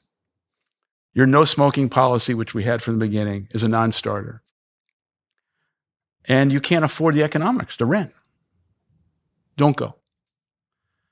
Well, that only made me more furious. It's like they've never met you. And more intentional. And so we kept thinking about this. And then one day we get a handwritten letter from a Japanese company. And the founder of the company, Yuji-san, had a LA restaurant. And he was enamored with Starbucks. We sit down with him, we fall in love with him.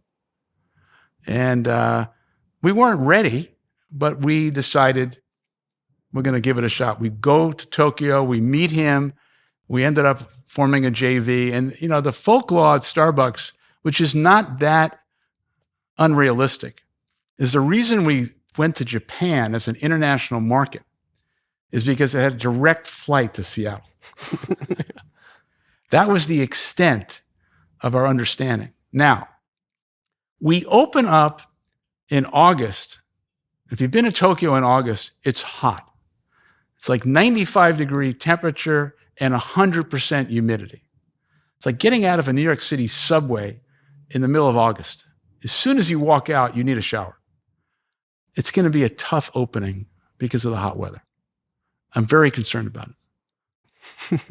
I get back to my hotel room and I have a message that CNN is covering the opening live. Or they got cameras. High risk, high reward. Wow. I'm so nervous. At 6 a.m., we get in the car. It's so hot. The tie around my neck, it feels like a noose. We're driving up to the store in the Ginza, and there's like 200 people online. And I turned to the translator and I said, did he hire extras? I cut the ribbon, and a young man who slept over the night before to be the first person, as a college student, speaks no English. He rushes to the front of the line, and I follow him, no English, and he says, double tall latte. As God is my witness, just like that. And I said, holy shit. How did they know? And Japan was a extraordinary success from minute one. We got 2,000 stores there. I was there 2 months ago. Incredible. We have a roastery there. Why were there people lined up around the block? Why did it work so well instantly? Was it a strong coffee culture, or? No, it was the iconic reputation and anticipation of something that they had convinced themselves was unique, proprietary, not in Tokyo, not in Japan, that they wanted to have. And that cup, but by the way, the research, that cup was all over Tokyo in months. Everyone was walking around with that cup. And this is 9 years after you bought the 6 stores, it has turned into this icon. In all the events we just covered, Starbucks has already become Starbucks. It is already this like globally desirable brand there by 1996. I honestly haven't thought about it in that way, but that's so fast. Yeah. I mean, to build something that didn't seem fast to us. I bet. The parallels to the Microsoft story are just like so apt. You know, Japan was Microsoft's first international market. Did not know that. It was half their business, and it started in the same way. Bill and Paul got a cold call from Kei Nishi, who was a guy in Japan who had somehow gotten a hold of the basic interpreter, loved it, and said, I'm so passionate about this, I want to bring it to Japan. 50% of Microsoft's revenue for the first at least 5 years. And they stayed 50% international permanently. And that's what took them, Right. you know, from this Albuquerque to like, hey, we're international. All right, listeners, this is a great time to talk about one of our big partners here in season 14, ServiceNow. Yes. As you know, ServiceNow is the AI platform for the enterprise, helping to automate processes, improve service delivery, and increase efficiency. Over 85% of the Fortune 500 runs on them, and they have quickly become one of the world's most important enterprise technology vendors. Today, we want to do a little case study on how ServiceNow works with another very well-known consumer brand, NASCAR. Little known fact, NASCAR is a family-owned business. Even at today's scale in their 75th year, they're continuing to innovate with events like their race through the streets of Chicago and growing with over 1,000 NASCAR-sanctioned events per year. Yep. The operations are mind-bending. I was looking into it. They move a huge part of the company and set up a new base of operations in a new city every week. The whole thing is like a roving circus that needs to build a festival from scratch while keeping consistent infrastructure to ensure that fans and teams have a seamless experience from race to race. So how do you do that? Well, NASCAR has turned to ServiceNow to help it become one of the most innovative and technologically advanced organizations in the sports entertainment industry. With ServiceNow, they've been able to automate manual and outdated business processes and unify fragmented technology into a single platform. They've also been able to enable their employees to build low-code applications that can be speedily deployed to all employees without having big IT projects associated with it. Yeah, the NASCAR story is a classic one for ServiceNow. They first became a customer for the IT operations, but as they saw the power of the ServiceNow platform, they extended it into every corner of their business, from employee experience to app engine. So, if you want to learn more about the ServiceNow platform and how it can turbocharge your business transformation and the time to deploy applications, including AI, for your business, go over to servicenow.com/acquired, and when you get in touch, just tell them Ben and David sent you. So Japan's 96. In 97, you cross 1,000 stores globally. You're getting your feet under you. You're saying, okay, international is going to be a thing. In 1999, 2,000 stores. 2,000 stores. Because we had a goal of 2,000 by 2,000. We beat it by a year. 99, you also open in Beijing. What's the calculus on entering China? And did you realize it could become such a pillar of the company like it is today? I honestly don't think we had any real understanding of what we were getting into. And we went there with a partner that didn't work out. I should tell you that we had a theory of the case that any international market that we opened that didn't speak English, we needed a partner. And so Japan was a partner, successful. And we entered in a partnership in China early on that was not successful, did not share our values, and we got out and ended up So you closed all the stores? No, we got out of the partnership, bought them out, and became company owned. And so that was legal to do that, to be an American-owned company operating in China. Yeah, but we struggled in China for almost a decade. Lost money. There was tremendous pressure inside the company to close China until Belinda Wang, maybe the most valuable person in the company, from my view. Really? Yeah. When did Belinda get involved with Starbucks? Belinda was working, started with Starbucks in Singapore, but she was working in Hong Kong. We were open in Hong Kong. And I saw something in her who was just an extraordinary operator and had a touch with people. And I said, and we were dying in China, we were really in trouble. Would you come to China and run it? And she said, I would consider doing that, but you've got to decentralize it. And we couldn't do that right away. It was just too much.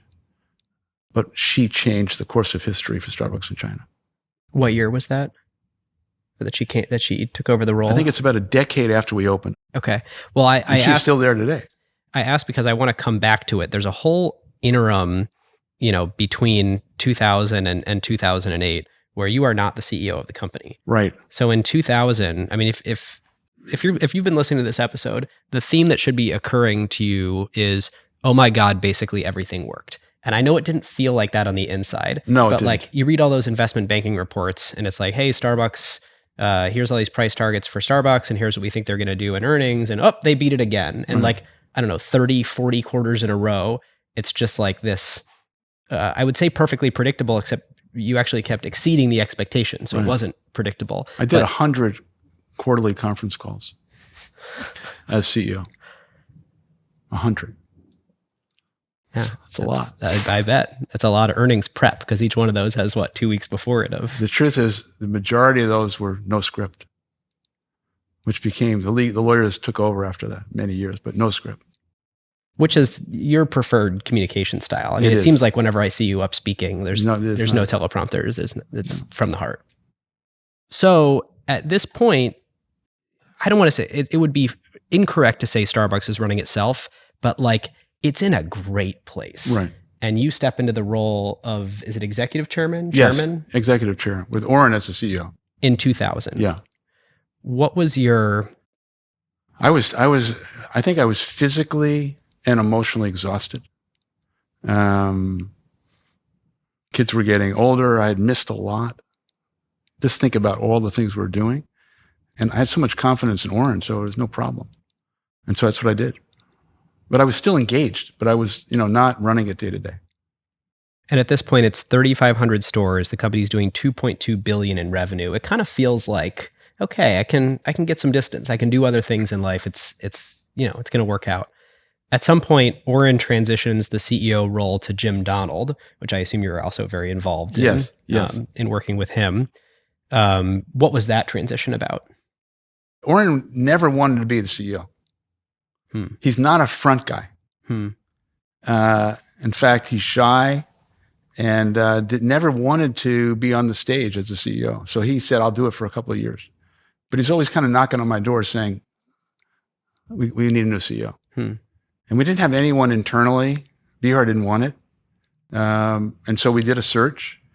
We met Jim Donald, great guy, had all this operational experience. And then certain things started appearing. We weren't hitting our stride the way we usually do. The economic environment was getting tougher. And things just kind of unveiled itself that it wasn't going to work out. By the way, but Jim is a great guy, like a really good person, but it just wasn't the right fit. And so how long had he been in that role of CEO? I'd say less than 3 years, 2 years maybe.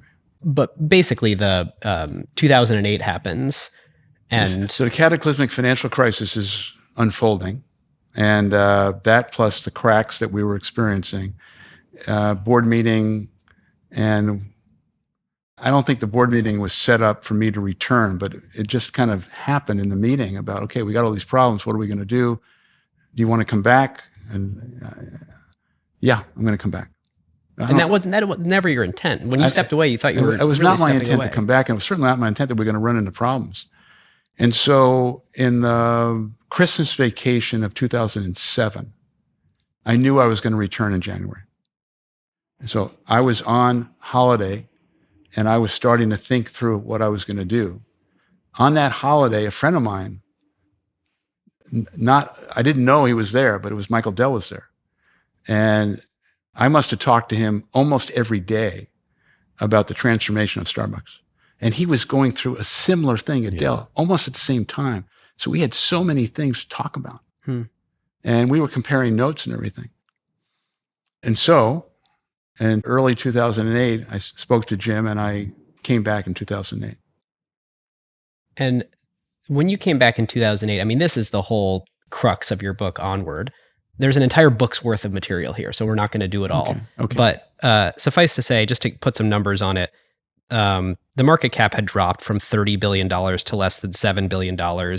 Same store sales, the comparables number, when you compare the store this quarter last year to this quarter, or this year to last year, had dropped. Growth began to slow. And so you come in and you have to make these really horrible decisions. You're faced with two terrible options, and you got to make the right decisions for the business. First off, every rock I turned over was worse than I thought. There were a lot of unperforming stores that should have never been opened that we need to close. I think we closed 1,000 stores. And I had a company-wide meeting. I remember it vividly because I started crying and apologized to everybody that we got to close stores, we got to lay people off. And I mean, just think about, we were on a trajectory for all this time, and all of a sudden we not only hit a speed bump, but the music was just stopping. The stock price, I think, broke $6. I was so afraid that we were going to get acquired, but the only cover we had is that the world was coming undone, so no one had any resources. But I was terrified. I just stood up and apologized and said, we've let you down. I promise I'm going to do my best, but we're trying to save the company. And literally, we were trying to save Starbucks. Things were that bad. You say that we were trying to save Starbucks, and in my head, I always thought, well, it couldn't have been that bad. This is big, successful company. It's fast growing. It's profitable. And then I read you were 7 months from being insolvent. So we didn't have enough cash. We never had negative comps in the history of Starbucks. So negative, Every single quarter was better than 12 months. Never had a negative comp month in my history of the company. I didn't understand I didn't understand it. Such an anomaly. So we closed all those stores, and then you got to decide, okay, how do we turn it? What do we do? And I think going back to your line of questions in the past about the people is, of all the things that I could point to that demonstrates what Starbucks is, has been, and needs to be, it's the humanity and the people of the company. The company was built on being a performance-driven company through the lens of humanity. That's how it was built. And whenever we've lost our way because people in power didn't understand that equation. And so I just said, I need to be in front of every store manager. I need a meeting with 10,000 people. It's a big conference room. And so in 2008, no American company was traveling. And so the municipalities were hungry for Starbucks to potentially have a meeting at a discount. And so we had Detroit come in, we had Houston come in, and then New Orleans came in. What they presented to us was the need for Starbucks to come as a result of Katrina. And when we heard that, we realized we've got to go to New Orleans. And in fact, what we're going to do in New Orleans is we're going to have one full day of 50,000 hours of community service in the 9th Ward. Next day, we walked through and we built basically a tutorial on how to restore the business and have people walk through it. And we had classes and we had all these things going on. And the third day was my speech in the basketball coliseum to 10,000 people. About an hour before, I was really feeling the burden of how important what I was going to say is. And the CFO at the time, who subsequently resigned a week later, wasn't my guy, asked me what I'm going to say. And I said, I'm going to tell him the truth. And he says, you can't possibly do that. You're going to scare the shit out of them. I went up there and I laid it out, chapter and verse. I think we have 7 months left. We are going to be insolvent. I can see why he was freaked out about this. Like if word got out to Wall Street that social media didn't exist at that time, but I just laid it out. What if that store was the difference between the food on your table and its success. And then I had this economic formula of how many customers it would take per store to turn comps around. And the number was low. It's like less than 10 per day or 11 per day. And so I said, let's just talk about New Orleans. You know how many new incremental customers it'll take in your store? And it was manageable and tangible. Anyway.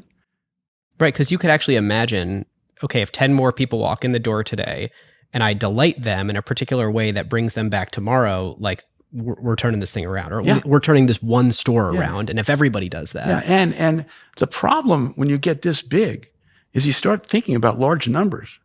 But if you reduce it to the lowest common denominator, one store, one cup of coffee, one customer, one partner, and what if all of that works?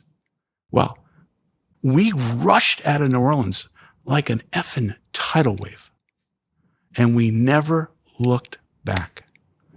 And in less than a year, it was turned. And you did crazy. I mean, the tactics involved in the turnaround. We closed the stores. For what, noon onward, right? For an entire afternoon and evening. Because the previous administration had done things that diluted the integrity of coffee to maximize yield. Like what? What does that mean? Well, let's say you're making a batch of brewed coffee. Yep. Well, what if that brewed coffee was based on a number of ounces of coffee? What if you just reduced it just a little bit? No one's going to know. Just little things. Just little 10,000 little. Sounds good in theory. Scratches of efficiency that dilute the experience. Yeah. Huh. But that does seem like reflects a misunderstanding of the fundamental business. That this is a business about a store with high gross margins based on customer loyalty. But we were beginning to face headwinds. And what are the headwinds? Headwinds were the level of attrition of customers. As the financial climate deteriorated, spending that $6 on the latte, daily habit, gets harder to justify. And we weren't as good as we were when we were small. Yeah. Then it makes it easier to give up. And this goes back to what I said earlier. Growth covers up mistakes. And success breeds hubris. And it did. How could it not? I mean, how could you... Starbucks today is so freaking ubiquitous, which again is one of the things I love about it. It's consistent anywhere I travel in the world. I can count on it. I can mobile order and pay. There's all these wonderful things. But when you become like government level scale in the world, people assume it's a piece of public infrastructure. I assume employees even must feel that way during some periods of time of like, we're so big, we're just... But the worst thing that Starbucks could have become, and the worst thing that Starbucks could become, is a utility. Scale and ubiquity creates complexity. Complexity demands efficiency. But we are in a business where that touch point between the customer and the barista has to be protected and has to be elevated. Now, then you get stores that are so busy where the barista can't look up. And then you get mobile order and pay, which we haven't even talked about. Which is, a thing I love and do every day and depersonalizes the experience by definition. Yes. Starbucks demands nurturance. It's a company that has to be nurtured like a young child. That is an anomaly, inconsistent with scale. And you get people coming into the company with different experience, different language. The immersion doesn't quite hit them in the heart or the soul or the conscience of the company. They feel like they're doing a good job, but it's not the job that's consistent with the integrity and heritage of what the company has been. Metaphorically, let's say that's a giant reservoir. If you're taking a deposit on a consistent basis out of the reservoir and it's getting dry, you better stop. You better make sure you're making a deposit so they're equal and it's balanced. When you get this, that's when the company loses the plot. And if you get this and you're making a lot of money and the stock price is high, people say, it's okay, we're fine. And that's fool's gold. It's a camouflage because eventually it's going to bite you in the ass. Have you ever figured out a way to measure these things? in a way that, like, as long as these numbers, that the numbers are a direct tie to our values, are good, we can actually put a KPI against them. We know that the core is solid. I haven't been smart enough to figure that out, but I mean, I think the interesting thing to me today is that the Asian business is operating at a much higher level of the soft side of Starbucks than we are in the US.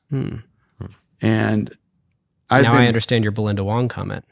That doesn't answer your question about quantifying it.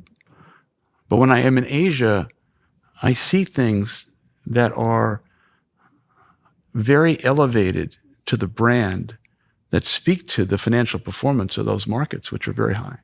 Okay, before we get to today, I want to talk about some other things that happened in 2008.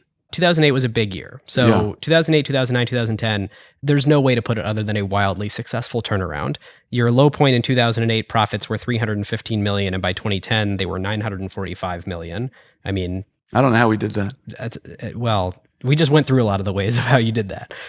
There's a couple other things here, one of which is technology, but I'm told there's a story you have about Steve Jobs around this point in time, too. Yeah, it's a funny story, another story. And so in Hawaii, when I was on vacation, I'm talking to Michael Dell and Benioff. And you're cycling with Michael Dell, right? cycling with Dell almost every day. And I'm talking to Benny. Michael introduced me to Benioff, didn't know him. And so it's a pretty good Hawaii crew. So I get back, and Adam Brotman, who's a key person in all of this in terms of mobile order and pay. Yeah. He ran digital for Starbucks. Yeah, he ran digital. I'm trying to make sure I got the sequencing of this right. I think there was a future meeting scheduled for Starbucks and Apple around mobile order and pay and other things. And I met Steve on a phone call. I had never met him. I was talking to him on the phone, and I'm telling him what's going on. He said, "You should come down." And he had a whole thing about walking. He would go out and we'd walk around the building. Have you heard this before? This is an Infinite Loop at their old campus? Yeah. And so I went down there and basically went down and we took a walk. And I just told him all my problems, everything that was going on. And he just stopped me and he said, "This is what you need to do." He just looked at me and he said, "You go back to Seattle and you fire everyone on your leadership team." I thought he was joking. I said, "What do you mean fire? What are you talking about? Fire everybody?" He said, "I just told you. Effing fire all those people." He's like screaming at me in my face. Fire all those people. That's what I would do. I said, "Steve, I can't fire all those people. Who's going to do the work?" He said, "I promise you, in 6 months, maybe 9, they'll all be gone." He was right, except for one, the general counsel. They were all gone. Your whole leadership team turned over after? Yes, they were all gone. Wow. That's the story about Steve Jobs. Wow. Did you ever call him back and tell him? Oh, I talked to him since then, and we were on stage together at an event. And I told him they're all gone. He said, "Well, you're 6 months, 9 months late, man. Think about all the things you could have done." Of course. All right. That's that story. So while we're in technology land then, I think today 33% of Starbucks orders are done with mobile order and pay. So obviously this, huge pillar of Starbucks as it exists in our world. How did that start? Yeah. You had been on pen and paper, then you moved to DOS. And now you have the most sophisticated technology platform of probably any retailer at the world. time. So you're talking to a non-tech person. So I'm not focused on anything other than the customer experience. Yep. Adam Brotman, to his credit, along with Stephen Gillette, who was at Starbucks very shortly, came to us with the idea of building a mobile app. I didn't even know what it was. Honestly, we're in the meeting. I'm trying to figure out what are you actually talking about? How are they going to do that? They created. And apps at this point, I mean, if it came out in 2009, which was the first version, the iOS SDK came out in Summer 2008. So it's like, early. You're one of the if they're having this idea and bringing it to you, it's like months after apps exist. Well, they get complete credit for assembling the pieces of all this, convincing us to fund it, and we were off and running. I don't think any of us, honestly, for myself, really knew what they were actually going to create. They explained it to us, but I didn't get it until I saw it. And then, holy shit. Overnight, it was just an unbelievable new vehicle. Now, if we fast forward, I don't know if you want to do that here, of what it's become. Yeah. It is the biggest Achilles heel for Starbucks. Really? And it's not even a close second. And so the mobile app created unbelievable convenience for our customers. But remember, we are an experiential brand. And so as this thing was growing, there was never an opportunity, because it became so seductive for the company.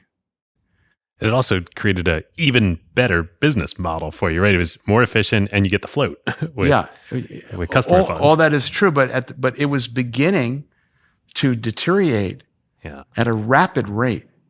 The third place experience and the sense of community, and then it overflowed to the point where it disproportionately created an environment in our stores where the mobile app became the primary vehicle, as well as the primary vehicle for dissatisfaction. Because people couldn't get their drink on time. People were confused whether that was their drink, a lot of anxiety. And the thing I remember the most is that we were in Chicago at 8 a.m. because people wanted to show me the problem. And so everyone is getting off the loop, the train, at 8 a.m. And everyone who ordered on their app, it says the same thing. Your drink's going to be ready in 7 minutes. And everyone shows up. And all of a sudden, we got a mosh pit. And that's not Starbucks.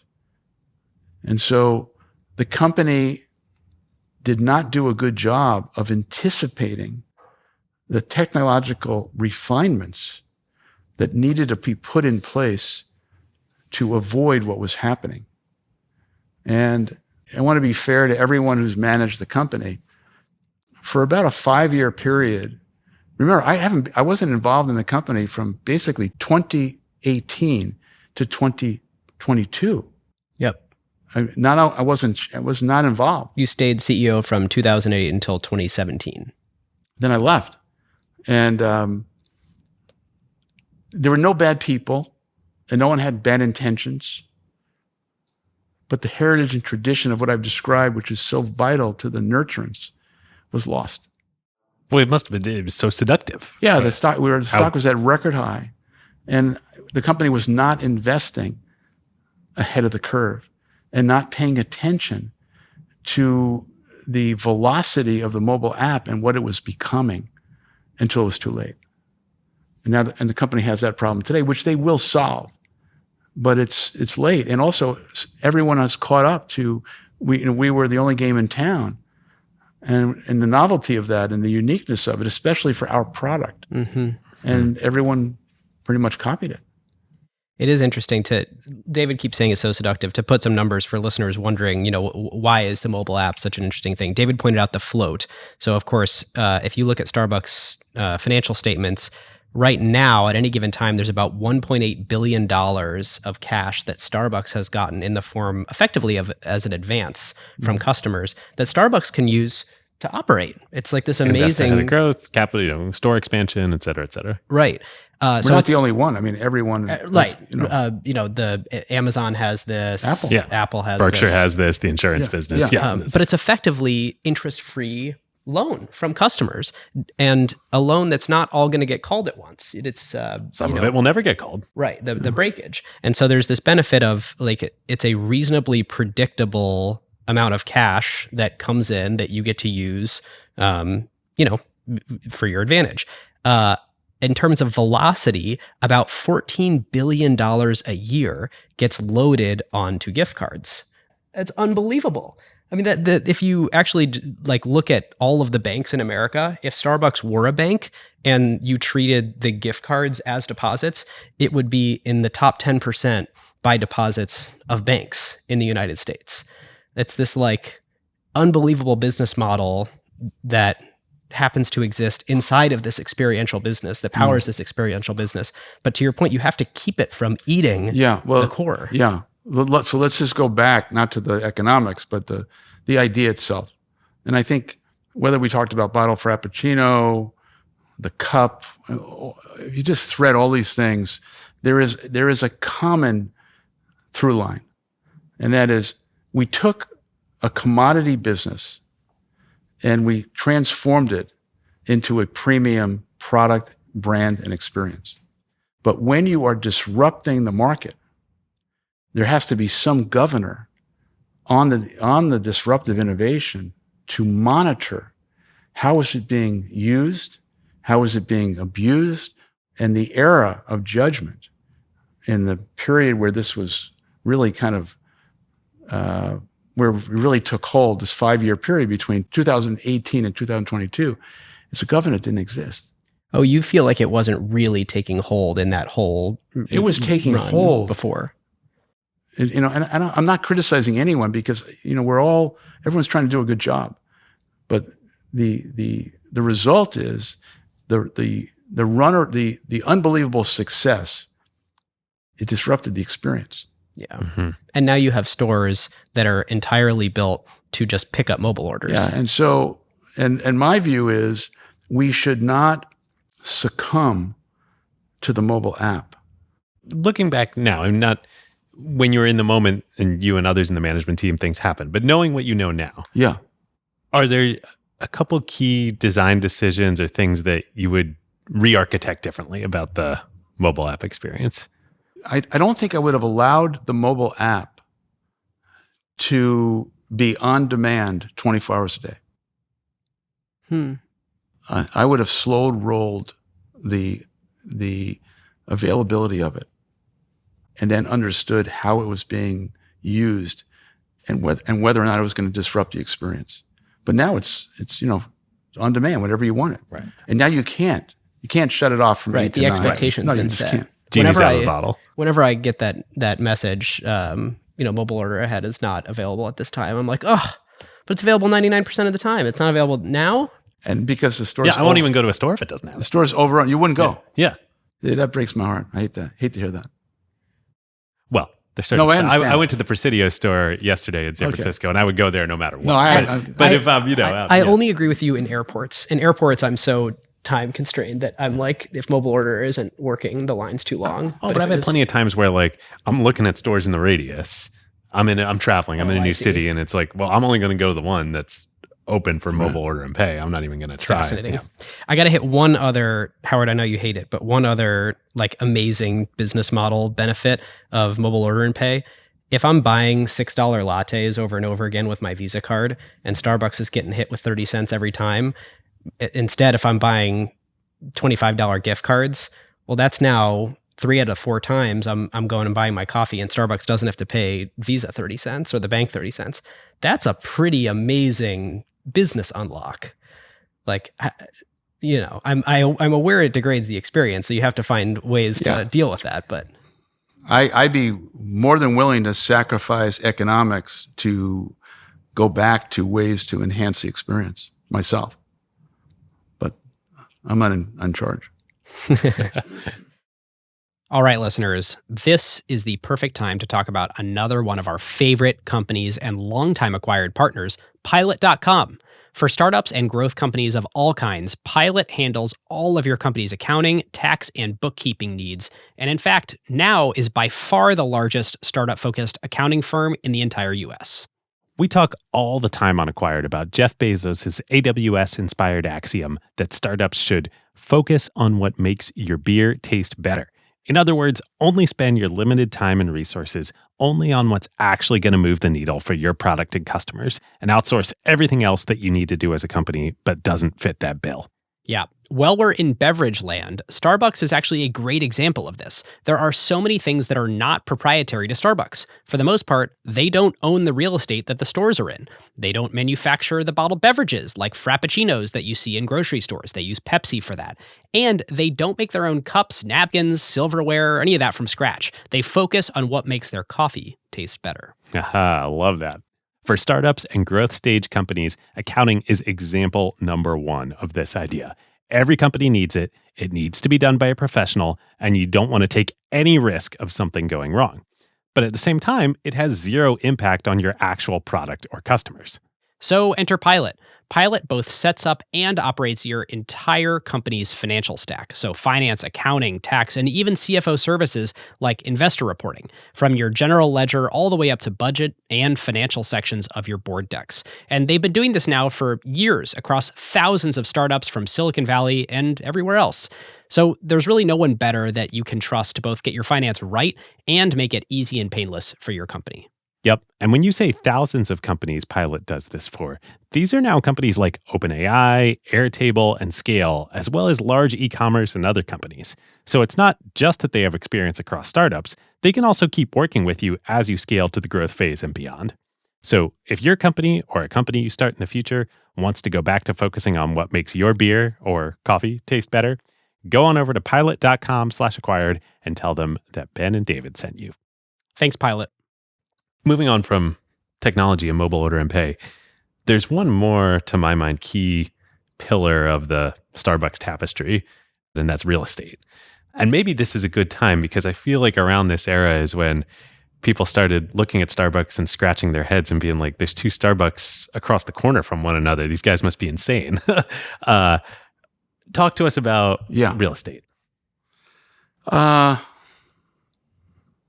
The basic idea early on, given the beverage's velocity in AM, was to find a corner location in an urban setting where we could physically see pedestrian traffic in a significant way.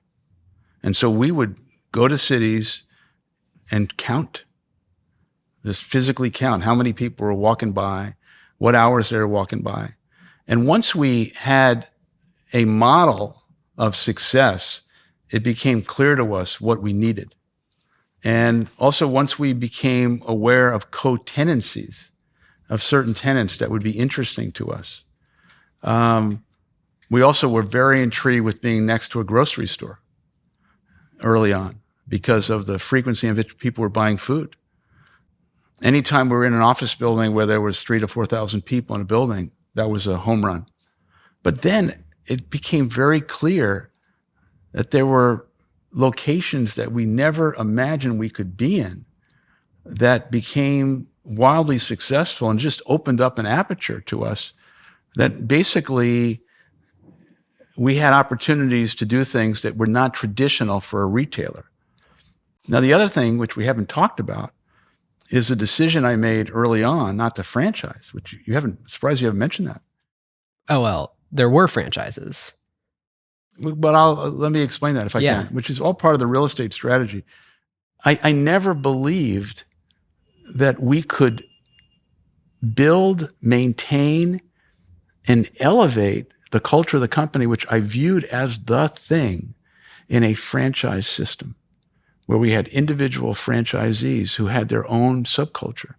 And so even though there was pressure early on because of the cost of capital, and we didn't have a lot of money to franchise, we'd have no CapEx. I said no, we resisted that. And I don't think we'd be having this conversation if Starbucks was a franchise system.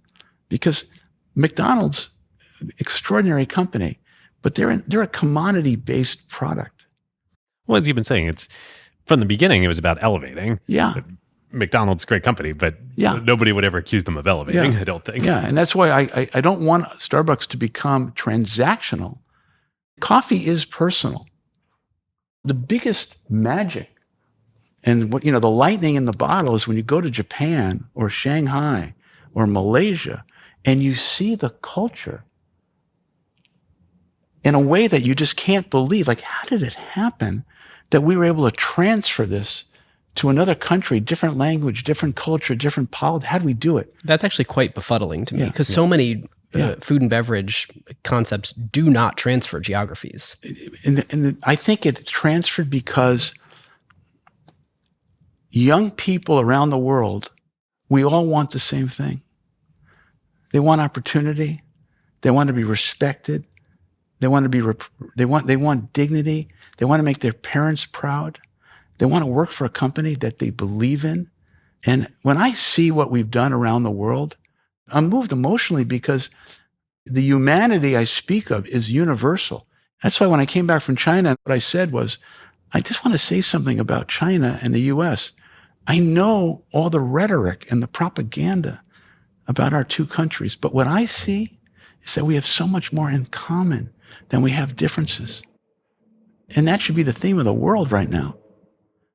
I want to pick up the thread on China now that we're sort of into the 2010s. Okay.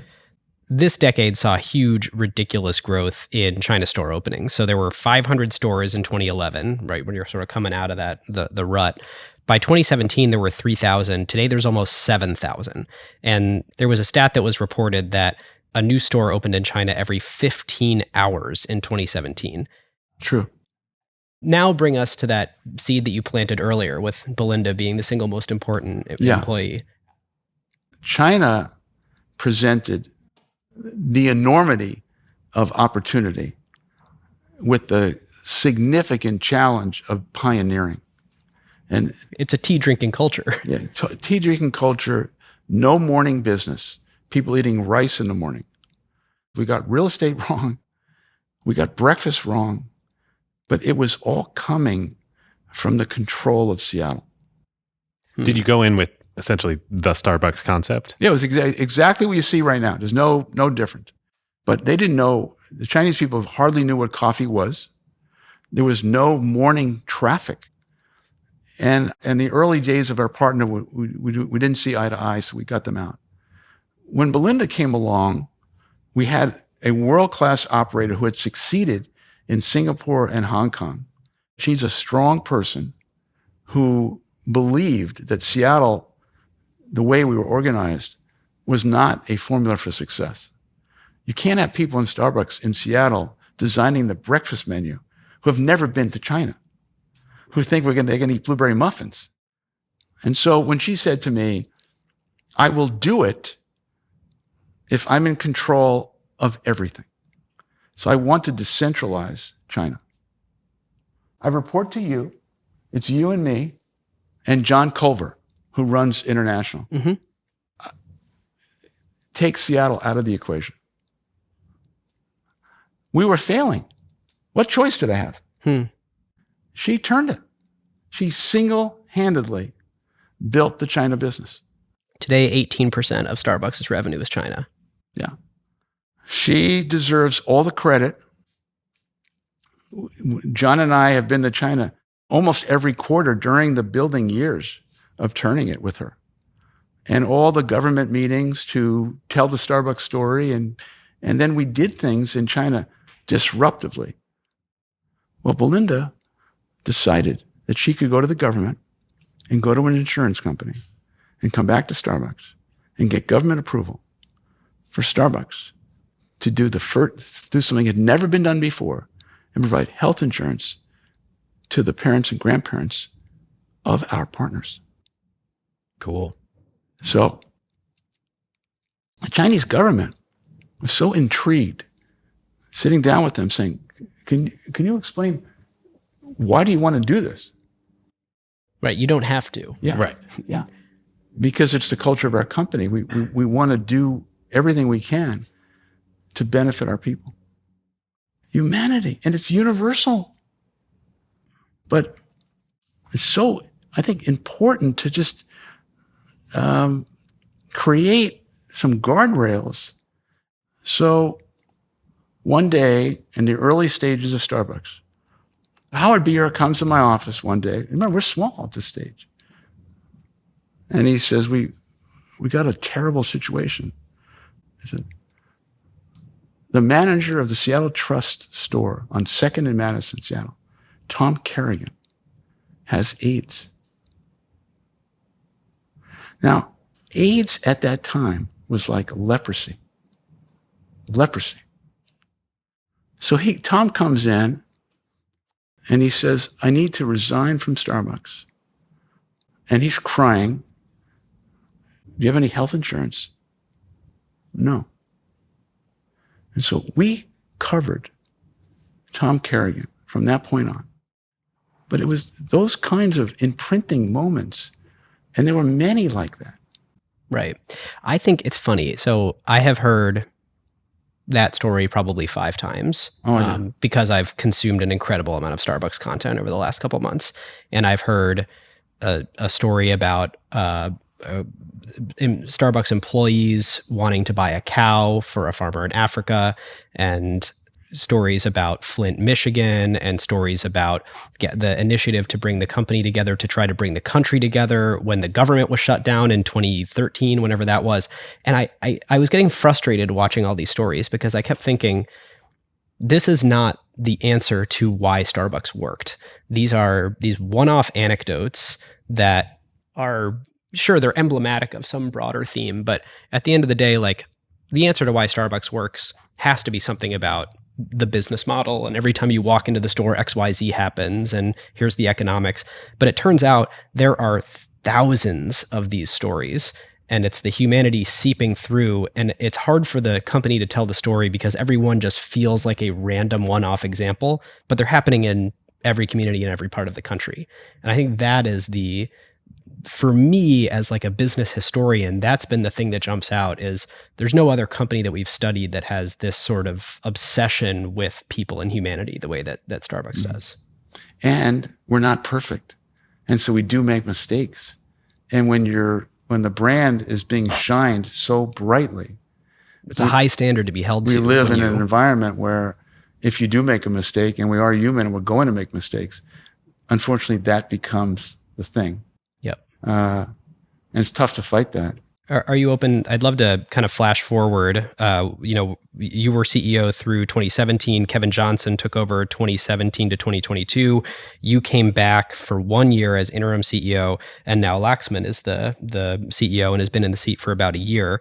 You came in after a tumultuous COVID era and tried to basically figure out who the successor was going to be and patch the ship in the meantime. A lot of stuff has happened in that last 5 years, notably with labor unions. I don't want to make this a podcast about labor unions, but I do want to ask you, what have you learned from the experience of, having to do a deep dive into how we got here? That's a very tough, complex question. I think my personal relationship with the company and how personal it is to me, and the things that we, not I, but we have tried to do to build a different kind of company. When the country started moving in a post-COVID era to a direction that I didn't recognize, very, very hard to understand why Starbucks would be under assault or just being challenged this way.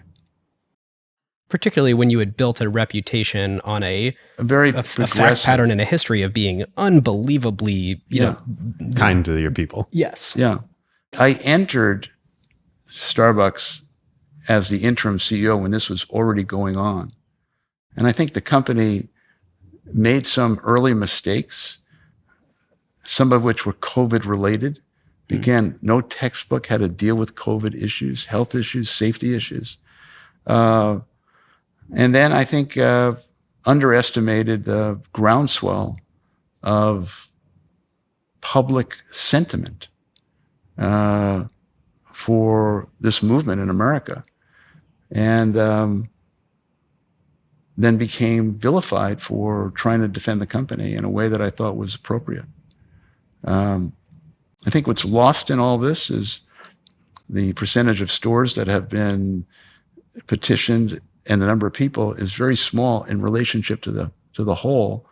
And then all of the people in Starbucks who were depending on me to defend the company.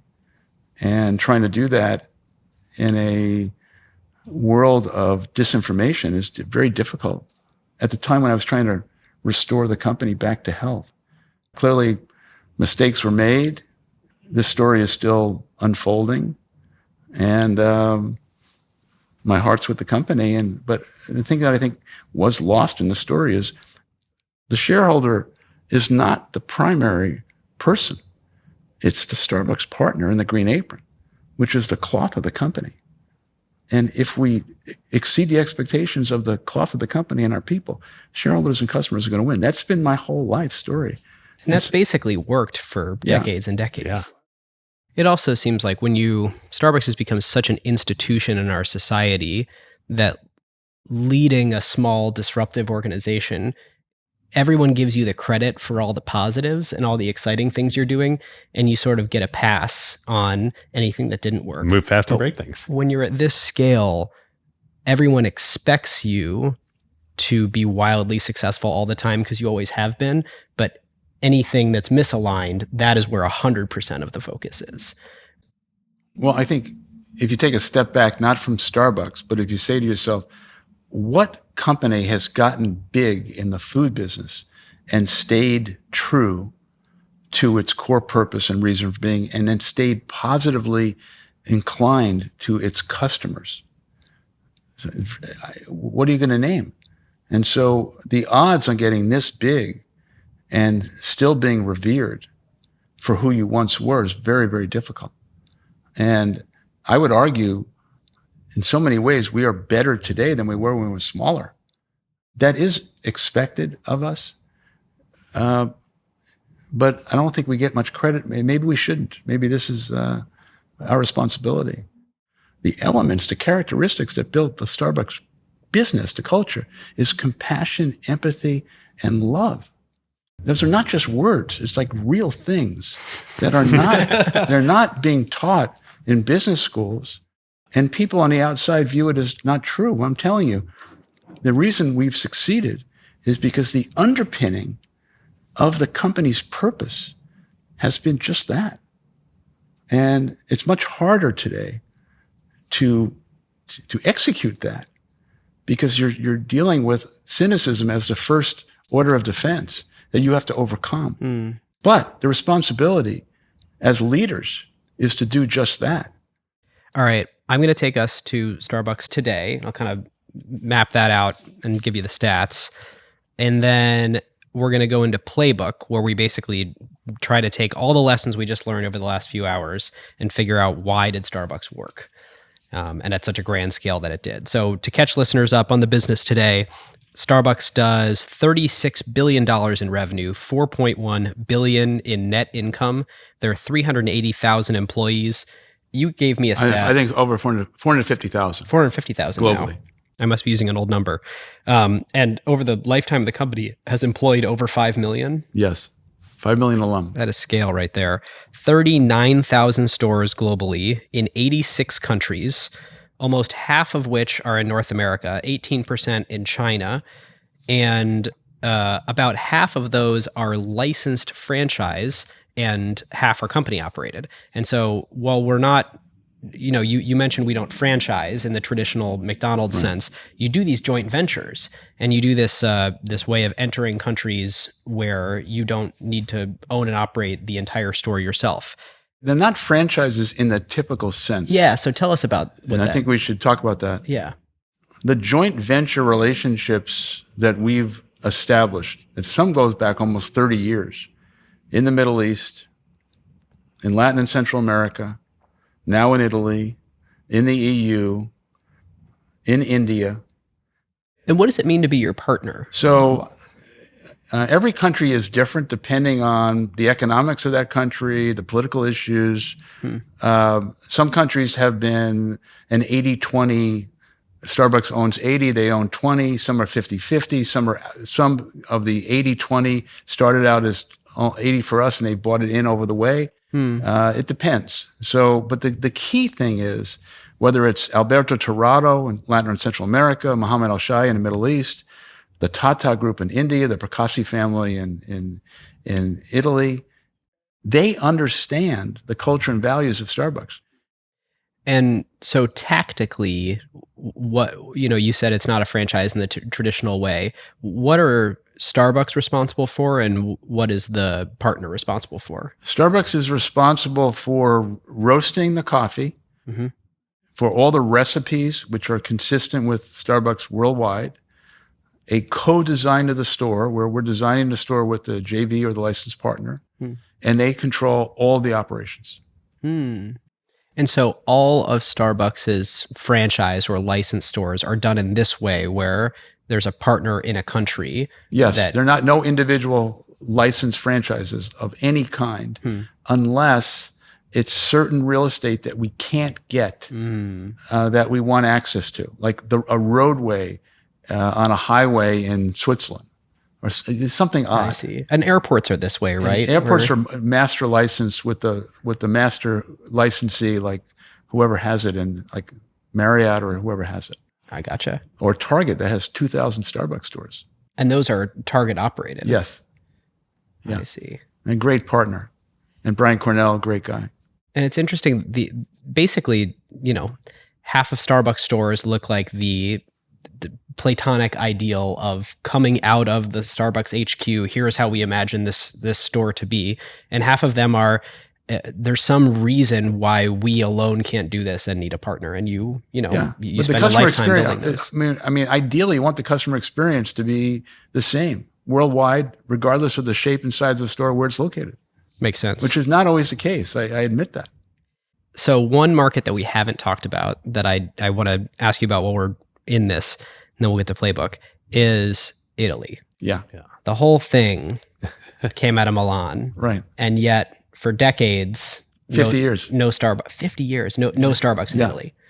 And the belief, at least as I see it, is they've perfected the coffee house concept.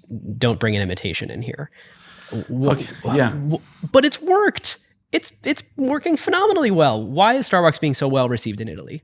So I know I'm going to be chastised for what I'm about to say, but it's true. By and large, coffee in Italy is not as good as it once was. There are certain coffee companies that have maintained the standard, but by and large, the coffee is not as good. I'm going to be killed for that, but that's my truth. If you don't believe you have a better product, who does? Yeah, but I didn't think we earned the right to go to Italy until we were really ready to present ourselves in the best possible way, because I knew the knives would be out for us in ways that we couldn't even possibly imagine, given the history and the cultural relevance of espresso in the coffee bar.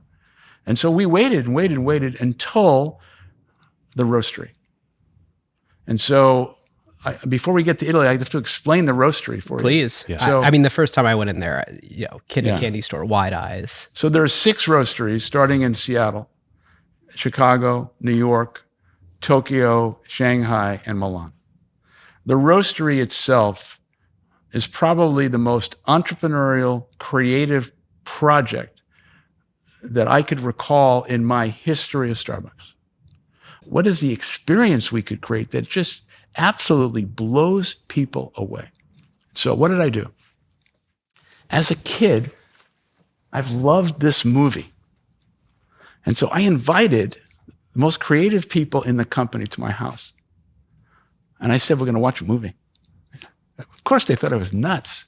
And I turned on Willy Wonka. I was going to say that has to be. Gotta be. Turned on Willy Wonka with Gene Wilder. And we went to work starting to design a space. Now, we realized early on. And this was what, 2013, 7 years 14? ago. 8 years ago. Now, we realized economically, this is a tough business model. So what are we trying to do? We're trying to create an experience that is accretive to the brand and significantly elevates Starbucks, which is fighting ubiquity all the time, every day.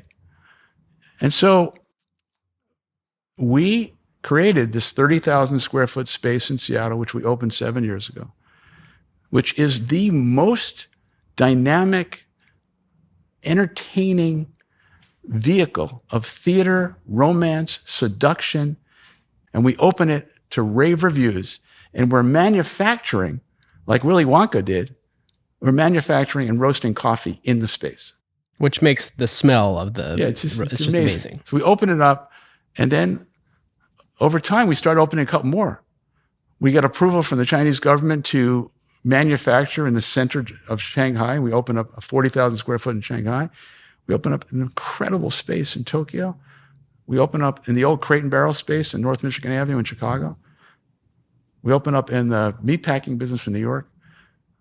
But the shrine has to be Milan. This is the way to go back. And this is the way we open on Italy. Now, our partner in Italy is the Percassi family, fantastic people who are in the real estate business. And they are showing me, I'm going back and forth to Milan like all the time because they've got real estate. And I got to see it. I got to touch it. I got to smell it. I keep going back and back and back. No, not the right site, not the right site. And I'm standing on the corner of Cardozo Square, and I look at this space and I say, what about that? And he says, that's the post office. You can't get the post. I said, well, it's empty. It's empty. You can't get it. So I said, can I meet the landlord? He said, Howard, it's the government. I said, well, who's responsible for it? So they arrange a meeting for me. And I meet the broker who's involved in this, but it's empty space. And I find out the story is that these government buildings during the financial crisis were sold to private equity. So I said, who's the landlord? I can't tell you.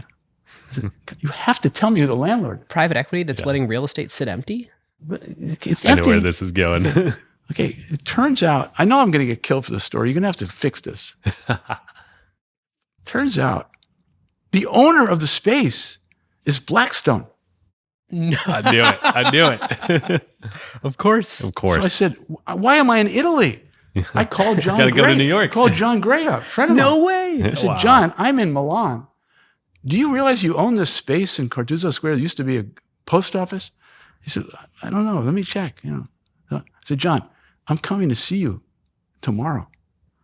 I'm on the next flight. We do the deal with John Gray. Amazing. Unbelievable. John Gray, of course, being the number 2 person at Blackstone. So, and John's a big fan of Starbucks. He had previously been in Seattle for a wedding or a bar mitzvah or something and saw the roastery. So he knew exactly what I was talking about. And so that is how we entered in Milan. Now, we have 30 stores. We have 30 traditional stores in Italy. Did they already exist before the roastery opened? Milan opened first. First the roastery. Then 30 stores. We're in Milan, we're in Rome, and we're in Florence. And 2-3 years later, what do you think the number one beverage is? It's espresso. For Starbucks. Yeah. No, straight espresso. Espresso is the number one beverage. Wow. And so I don't take the success in Italy for granted. We've got to continue to earn it. But what I'm most proud of is that we've respected the Italian people and coffee culture for 50 years. And they embraced us. And so the implication of espresso being the number one beverage is it's not tourists. It's the Italians coming to Starbucks. There's a lot of tourists coming into the roastery, but yes. And that they're choosing to get their espresso at Starbucks, not at... Yeah. Yeah. So, Italy, I'm going to Italy, I think next week, but for me, the gratification, the satisfaction of complete full circle from 1983 is just beyond belief for me. I'm wondering, another backdrop to the roastery, and really throughout all the 2010s, must have been third wave coffee. And I'm sure it was on your radar screen. Yes. At the same time, it doesn't seem like it's ever made a dent in Starbucks. There has always been stories that all these competitors were going to steal business from Starbucks. But from 1983 to all the way today, the consumption of specialty coffee is still a small amount relative to the macro opportunity. So all those people have expanded the market with and for Starbucks. Now, we created an industry that didn't exist, and they have followed us and done really good things, but we're not threatened by that. Interesting. So you think third wave coffee brought consumers into the coffee culture market Yes. that have then also become Starbucks consumers, and maybe Yes. they wouldn't have been coffee culture consumers at all. Yes. How do you define third wave coffee? Actually, Howard's probably the best person to ask. I mean, it's a very intentional, independent coffee store that is small enough that they're roasting their own coffee or getting coffee from a small proprietary roaster and creating a very unique, handcrafted experience that in many ways Starbucks can't do in scale. Right. And so I tip my hat to them, but there's no coffee experience in the world that comes close to the Roastery, any of them. And do those roasteries break even, or are they this like marketing showpiece that loses? Some are making money and some aren't. Wow. I mean, But I've never viewed it that way. Right. And It's no like the one is- billboards. It's you couldn't put a price on the hundreds of thousands of people that come into this roastery and have an experience of a lifetime. And I took Mr. Arnaud to the roastery. Really? Wow. I did, yeah. In Milan? In Or Seattle. where? In Seattle? He and his son, yeah. Wow. Yeah, I spent a good amount of time with him. I've taken a lot of retail CEOs and iconic business people through the roastery I bet. who want to see it. Wow. What was Bernard doing in Seattle? I don't know what he was doing in Seattle, but I spent a fair amount of time with him and his son. The son who now runs Tiffany. Oh, Yeah. great. Wow. And his level of curiosity was very high. I remember he kept looking at the leather railing and the stitching, and I just said, "You're spending a lot of time on the leather." I bet he was. Maybe there's a partnership to be done. Okay. So now the question sort of becomes, what are the set of circumstances that had to be true in order for Starbucks today to exist? And the one thing we haven't talked about, or one of the things, is how much of what Starbucks has accomplished could have happened if it wasn't an addictive substance. Like, it's kind of this incredible thing that it's a legal drug that all the research anyone's ever done into caffeine is, by and large, it's neutral to helpful. And like every other drug that, you know, at some point people have enjoyed, whether it's smoking or drinking, and more as research comes out over time, we find out, shoot, that wasn't good for us. That's not the case for coffee. No. What an amazing thing to get to build a business on this delightful thing we have to consume every day because we're addicted, and it's pretty good for us. And it gives you superpowers. Yeah. I'd like to believe it's not based on what you are characterizing as an addictive beverage. I'd like to believe it's the experience that has been created around the enjoyment of the coffee and the experience that happens. I also think, and we haven't really spoke that much about it, is I can't state enough over the last 2 decades what customization meant to the company Yeah. and how customers created a personal beverage well beyond what the menu was. And I don't know any other business Yeah. in which the incrementality of the price has been dictated by the consumer. The base price is X, but most people are doing something in X plus addition. Y. Yeah. I have a very specific drink that I like, and when I go to coffee shops that are not Starbucks, I can't get it because it feels taboo to order. Like, I like an iced almond milk latte with whipped cream, and when I go to most coffee houses, They don't want to give you whipped cream? I'm like, I can't ask for whipped cream on top of that. But Starbucks, they're like, of course, that's what we do here. This is something that I think is translated incredibly well to the mobile app. Yes. And that no other Yeah. food company has really the level of customization. And I think the mobile app actually added velocity to customization. It powered customization.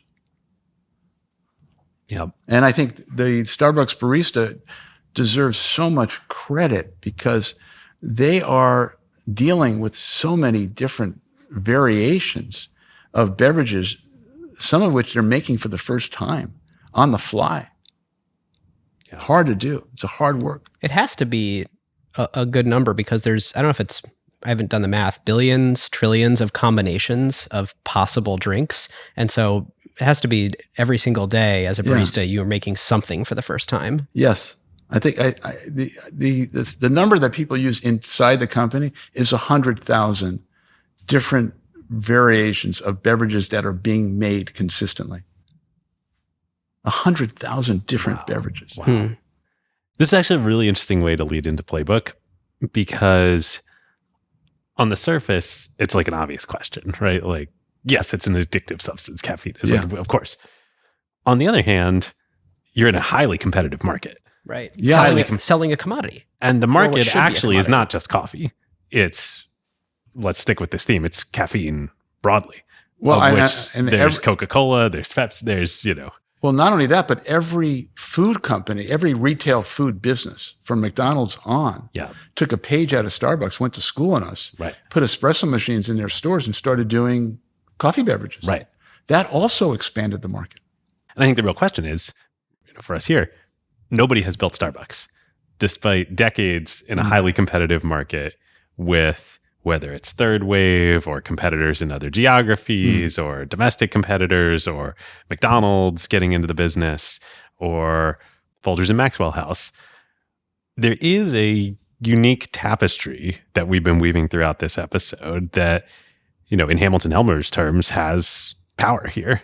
Mm-hmm. Yes. Coffee. So here's my second one in addition to the it's addictive but delightful.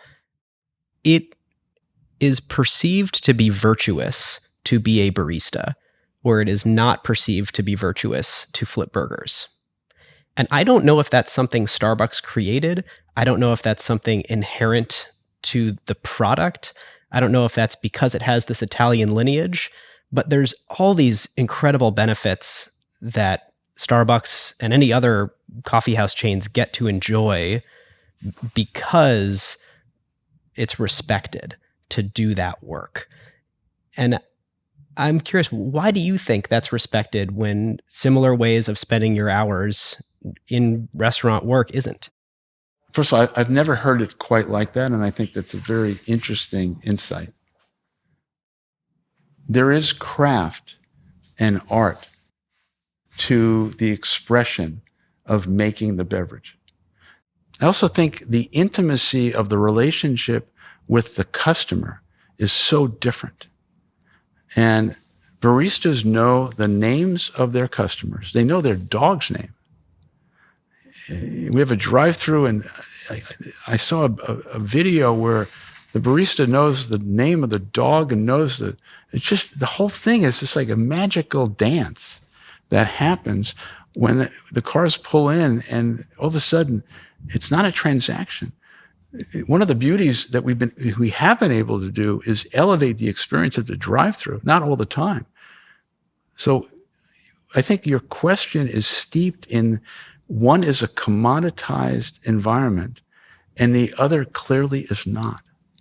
And the challenge for Starbucks is continuing to innovate for the barista. And when you, in this category, to extend that point, you start from a place of, this is a good job.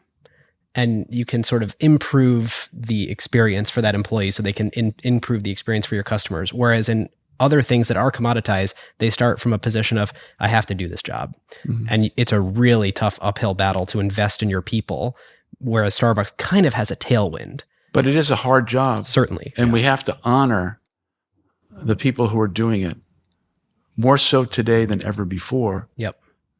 Another one that I have is, it's funny, it flies in the face of some of the pitfalls of ubiquity that we were discussing before. The fact that it is everywhere almost cheapens the experience. To me, Starbucks' ubiquity is a massive feature. The fact that I can go anywhere in the world and get basically my same order, or certainly anywhere in America and get my same order. I can even do it from the mobile app in a way that I'm very familiar with ordering. It's reliable, it's predictable. Like, it's the same reason I bank with Chase and I buy Apple products. It's this thing that I just know works everywhere and I never have to, take any risk on. And Starbucks didn't have that when it was starting, but it really feels like it's reached this scale that no one else can really compete with the level of ubiquity. So ubiquity, earlier on in our conversation, I said ubiquity is an enemy of Starbucks. Mm-hmm. And it's an enemy because we can't be defined by our ubiquity. We have to be defined by the one store you come into, not based on the thousands, but that experience you have in the store. Yeah. So if the ubiquity is driving trust and driving convenience, we have to ensure the fact that we are providing that intimacy in the store and not allowing ubiquity to commoditize the experience. That is the framework of the daily challenge of the company. Mm-hmm. Frustratingly, for those of us who are trying to analytically put this puzzle together, the humanity is actually the answer. Yeah. Scaling humanity is actually the answer. along with, That's I've got the this challenge. long list here, this obsessive quality of product, the fact that product isn't just product, but experience is the product. It's everything you experience around consuming the beverage itself. It's a bunch of the things we've already talked about. You invest in your employees, they take care of the customers, who takes care of the shareholders, but the shareholders are last. It's the fact that, we talked about the store cash flow dynamics, that you can scale in a really cash efficient way when you're paying the stores back in less than 2 years every time. Every store is a billboard, so you're intentionally picking real estate in these places where you're building familiarity with people. They're walking by over and over and over. You're extending the brand by doing United Airlines, by going to grocery stores. Everything is a billboard. Everything is a billboard. Yeah, that's why pay for customer acquisition when you can, Partner get for product it. in people's hands. Yeah. The third place, very novel idea at first. Turned out that was something basically the entire country and then the world wanted to participate in. Not obvious at first. Mm-hmm. And it's so easy to think about these things that now we take completely for granted. Like Starbucks is infrastructure in our society. It is assumed. Like when I go to an airport or a city and there's not an easy way to get to a store, I'm like, what? What is this place? What Yeah. backwoods place am I in? Like it's expected. And when you live with something, most of your life, you forget that it was once a crazy idea. And I think that's the I think the other gravity piece of it. that you didn't just list off there that we've covered in depth is the Costco like investment in your employees and the people and the reduction of turnover. And in Costco's case, I think it's probably much more so the reduction of turnover. In Starbucks' case, it really is like that's the key element to building the humanity, right? Like I don't know the employees at my Costco store. What's the stat that you have on, I've heard you say it a number of times, on employee tenure at Starbucks versus others in the category? It's a 2x is what I believe. That employee tenure is 2x longer, or Yes. turnover is half of what it is industry-wide. Yes. It makes a huge difference. And you've talked about Beanstalk, you've talked about comprehensive health insurance. When I think about the most important thing we probably have done in the last 20 years, it's been the unique relationship that we established with Arizona State University and its president, Michael Crow. Could we create free college tuition, a 4-year free college tuition through Arizona State for every single partner at Starbucks? And we did it.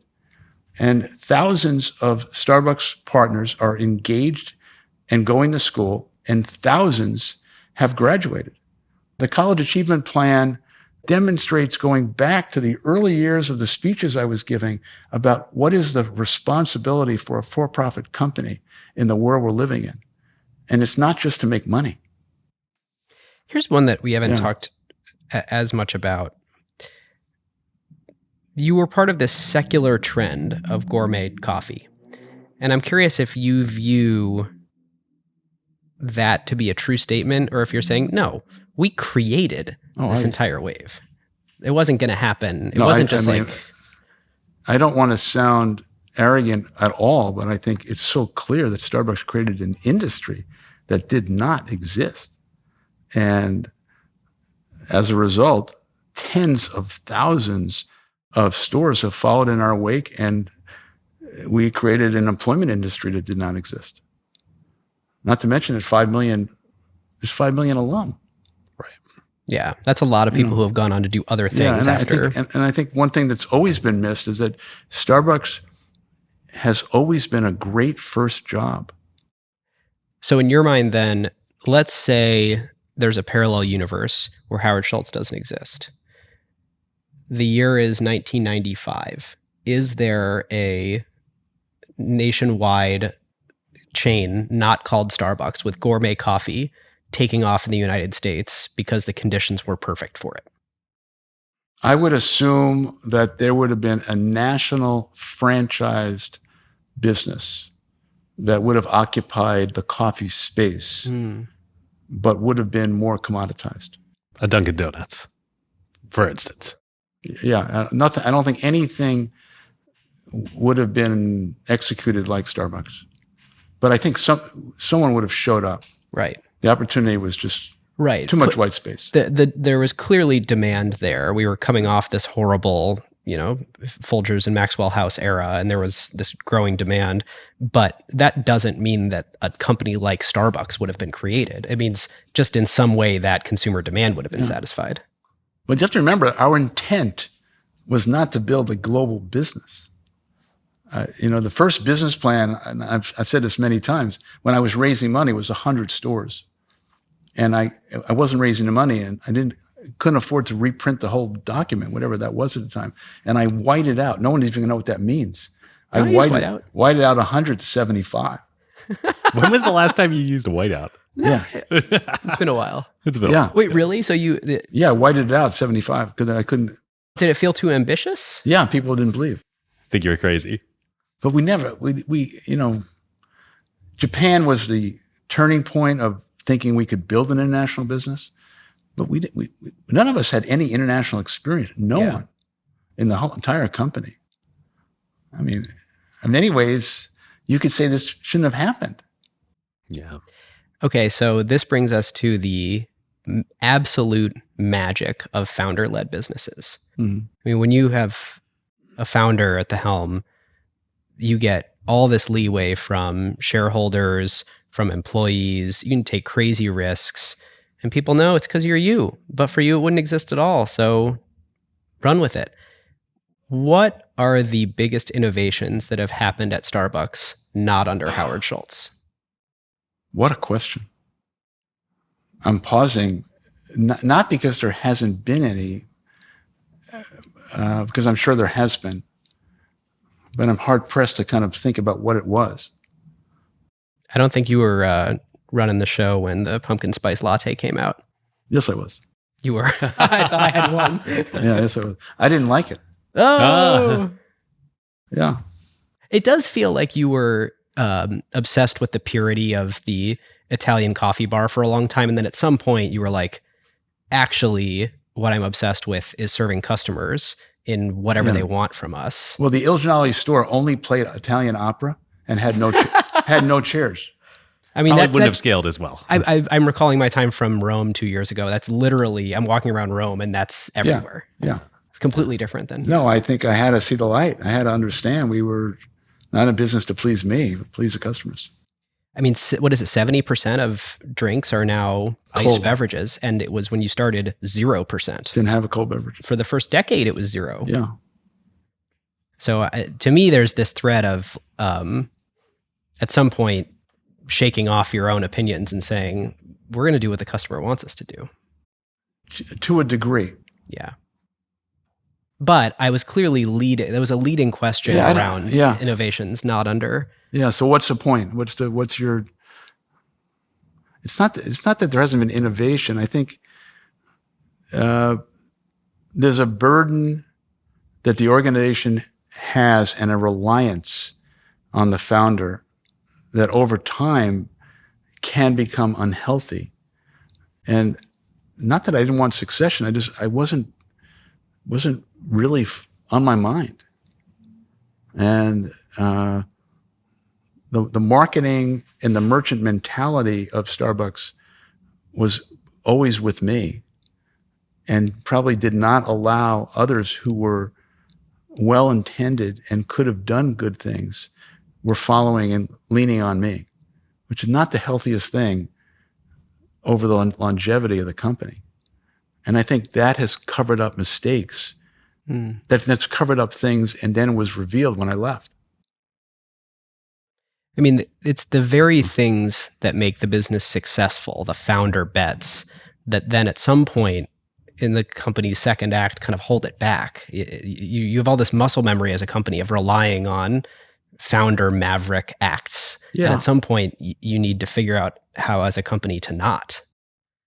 Well, the other thing about that is most founder-led companies are entrepreneurially driven. They're not, it's not that they're not following the rules. They're making the rules, especially if you're creating an industry that did not exist. Founder leaves, I'm not talking about me, it's historically. And companies lose not only the extent of the entrepreneurial DNA, but they lose the ability to be on offense.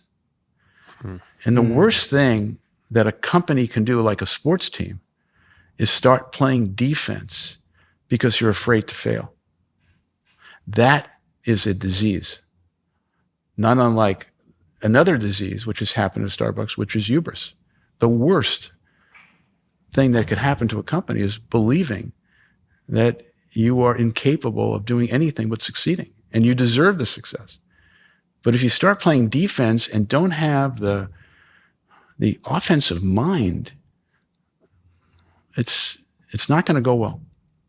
And I think over time that has happened at Starbucks. You've transitioned from being the CEO to someone else 3 different times. If you could go back, let's even just say the first time, if you could go back, the year's 1999 or 1997, so you can start working on some talent development, what would you do differently to make sure that succession? I would have believed Oren when he said, I only want to do this for a couple of years. And I convinced myself I could just get Oren to do this for 5 years, maybe 10 years. And so when he kept saying, I don't want to do this anymore. So I was stuck because I was not prepared to look around the room and say, God, I think he could do it. And if I would have spent maybe a year or 2, but I didn't. I believed that I could convince Oren to stay longer. And so I think, and also Jim Donald's a great guy, but I think the immersion of an outsider at that time, given we were moving into a crisis, not a Starbucks crisis, but the financial crisis, very difficult. So it's on me, I think, when I look back, and I just did not do a very good job of recognizing the internal talent and cultivating it. But I want to say one more thing about Starbucks, and it's the complexity of it. We're in multiple businesses. So we're in the agricultural business. We are buying coffee from 30 producing countries around the world. We are subject to weather and the agricultural issues, many of which are not in our control, political, all kinds of stuff. Second, we are manufacturing a commodity that is very, very challenging because it's coming from 30 producing countries, and each coffee from every country has its own proprietary taste profile that has to be roasted differently. And when you're blending it like a winery, it's art. And so we're an agricultural buyer, we are a manufacturer, we are a retailer, we are a wholesaler, we are managing JV relationships in 80 countries. We have JVs with 2 behemoth companies, Nestle and Pepsi-Cola. And above all else, we are in the people business, managing the behavior, the motivation, and the opportunity creation for almost 500,000 people. Right. And we're a public company in which the expectations based on our success have been higher than most. Not to mention you're a quasi-financial institution too. Yeah. And we've got, all of that. And lastly, I think the personal responsibility of a founder, in my case, who loves this company as much as I love my family. And so it's a challenging, fragile thing on a very personal level, and you can't escape it. You made your point. You want to go somewhere and you can't escape it. So it's always around you. I'm so glad you're bringing this up. It really resonates to us hearing you say that. Like, it's the way we feel about Acquired in our show. Yeah. And like, to imagine, like, that's easy for us. We have no stakeholders. We never would expect that this would scale to 500,000 people. If it did, I can't even imagine the complexity of that. But you also have, now that you've achieved this level of success, you have an expectation that you've got to keep not reinventing, but you've got to make sure that you're as good as you've been. No, better. Better. Okay, you got to be better. Again, and your success is not an entitlement like Starbucks. It just isn't. And and when you have success, it gets harder because the bar keeps getting higher. Yeah, that's just human expectations. I going into this, I was thinking, I had some funny thing occur to me, which was, at some point, why does Starbucks need to grow anymore? It's already everywhere. And of course, like, it's a public company, so it literally has to keep growing. But it's just human expectation that things keep getting better than they were last year. They should. People should just figure it out and make it better. We all think that about every product and experience that we have. Indeed. Well, listeners, we were thinking about how to land this episode. And, in our normal episodes, we land the plane in some way or come up with the one thing you can't leave the episode without thinking about. And I feel like we covered a lot of those in Playbook. And so rather than drilling into that again, we were talking with Howard and he threw out this idea. I really do have one more thing to say. Yeah, given this moment that Starbucks is in right now here in summer of 2024, this felt like the right way to address that. Back to the interview. Well, Howard, we're at the end here, and I think listeners may be wondering, okay, but what about Starbucks today? Yeah. And the last few years have seen, you come back as interim CEO for a year, transition to a new CEO. It's been about a year after that. And it's been a rough couple of years. I mean, part of it is coming out of the pandemic, but I think anybody who tuned into the last earnings call is wondering what's up with the future of this company. Right. Can you give us a little bit of narration on what brought you back, the things you did, and where the company is today? Yeah. Let me try and go back to when I returned as an interim CEO in April of 22. I was asked by the board to come back to the company, and I said no. My life has changed. I have no desire to come back. I have no intent to come back. But it was clear to me as the weeks were going on that the company was heading into an existential crisis. And if your listeners take anything away from what we've talked about, is my love of the company is so significant that I changed my life, and I came back to the company. Now, when I came back, and I want to be fair, I don't want to criticize anyone, but when I came back, I saw things that really surprised me about the lack of investment over a 4 to 5 year period. And also, I didn't like the way the stock buybacks were being used to basically increase EPS. And it's no way to run a company. So the first day I came back, and I knew what the market would do, is I announced that we were suspending the stock buybacks and the stock went down. I expected it, and I announced that we were going to take basically the money we were using to stock buybacks for the year, and I think it was north of $2 billion, and invest back into the people of Starbucks, the partners, which I did. The most important thing I did, though, because I'm not a messiah, but I have an instinct about the company, and I know the inner workings of the company better than anyone else. I know the people. And so in a year's time, despite the underinvestment and the challenges, we brought the company back to a much healthier place operationally, and certainly the stock price was significantly higher when I left. I think when I came back, when I started, it was in the 70s. When I left, it was, But that's an output. That's investors voting on the performance. Yeah. We don't have to talk about the stock price. We don't want to. Nevertheless, again, succession. And the board led a succession process. You have to remember, I wasn't on the board for a long 4 or 5 years. And I resigned when I decided to leave the company after a year, despite the board asking me to stay another year. I just said, I've done my duty. We have to find a new CEO. And they wanted you to be interim CEO for a second year. It was up to me. And I just thought and so the board led a search. There was a number of candidates. Laxman was chosen. I met him. I approved his hiring, but the search committee was driving the process. So now we're a year later. And I think let's just fast forward. It hasn't been a great year for Starbucks. In fairness to Laxman, there's a lot of external issues that have contributed to the pressure, like on every company. But the company has not executed the way that I think it should have. I go into the stores, I know the company, and I think we're not at our best right now. Why did I write the letter? I didn't write the letter because he had a bad interview on Kramer.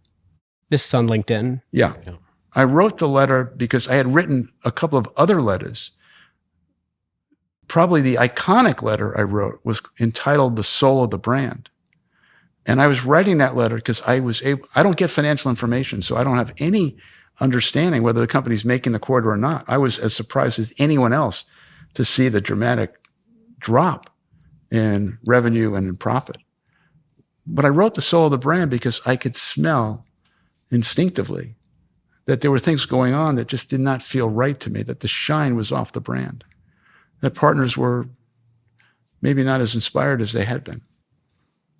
The first thing I want to say is I've made it clear to the Starbucks board, Howard Schultz, and I've made it clear to Laxman, Howard Schultz has no desire or intent to return as CEO of Starbucks. If you want, I'll say it again, but I don't. But I can't ignore what we've just discussed for the last few hours if the company is in a drift towards mediocrity. And I hold leadership and the board responsible for that. And my letter was not accusatory. My letter was not predatory. My letter was steeped in counsel and advice based on 40 plus years of experience in building this company. That's the advice and counsel I'm giving you. If you want to take the advice, it's up to you. If you don't, you're responsible for the outcome. And so I have no operational role. I'm not on the board. And I'm watching from afar and rooting and cheering for Starbucks. And I wrote the letter in hope that it would be a catalyst for a positive interpretation. And what were your recommendations in the letter? The one thing is we're not a beverage company serving coffee. We are a coffee company serving people. And we need to be much more coffee forward. And we cannot continue to allow the mobile app to be a runaway train that is going to consistently dilute the integrity of the experience of Starbucks. We're not in the transaction business. We have to execute transactions, but that has to go through the lens of being an experience business, an experience place. People are longing for human connection, even if they're on a mobile app. Let's provide it. But I also recognize this is a complex time. It's difficult, but that's your job. Yeah. Makes sense. Well, to finish the episode, I can definitely say, as a unabashed fan, the same way I opened the episode, rooting for everyone over, a few miles away to pull it off. Thank you very much. And I think, Starbucks is so resilient. Starbucks has had many, many challenges. I have great faith in the company and the equity of the brand and the people who wear the cloth of the company, the green apron. Yep. Thanks, Howard. Thanks, Howard. Thank you. Great. Really enjoyed it. All right. Well, listeners, thank you for being on the journey with us. That was super fun to do with Howard. Remember, the huge announcement from the top of the show, San Francisco in September. Click the link in the show notes to stay fully in the loop on what that is when we are able to share more details. Our good friends at JP Morgan Payments are cooking up something very cool with us. So stay tuned for more. Acquired.fm/SF, or click the link in the show notes to stay in the loop. And of course, we'll be sharing this on Twitter and probably talking about it on the podcast again. But find out more, acquired.fm/SF. If you want to talk about this episode, come to the Slack, acquired.fm/Slack. And if you want to keep going with Acquired, you're out of episodes, you've decided that I've listened to the entire back catalog and I really wish they had a second show. Good news, we have one. So check out ACQ2, lots more interviews there, and I know the backlog and it's only getting better from here. And you can imagine that having a great piece in the Wall Street Journal and hitting #1 on Apple and Spotify, which we will reflect on at some point, a totally surreal few weeks here, certainly primed the pump for a whole bunch of great interviews that we've got coming on ACQ2. So with that, a huge thank you to our sponsors, JP Morgan Payments, ServiceNow, and Pilot.com. And listeners, we will see you next time. We'll see you next time. Who got the truth? Is it you? Is it you? Is it you? Who got the truth now?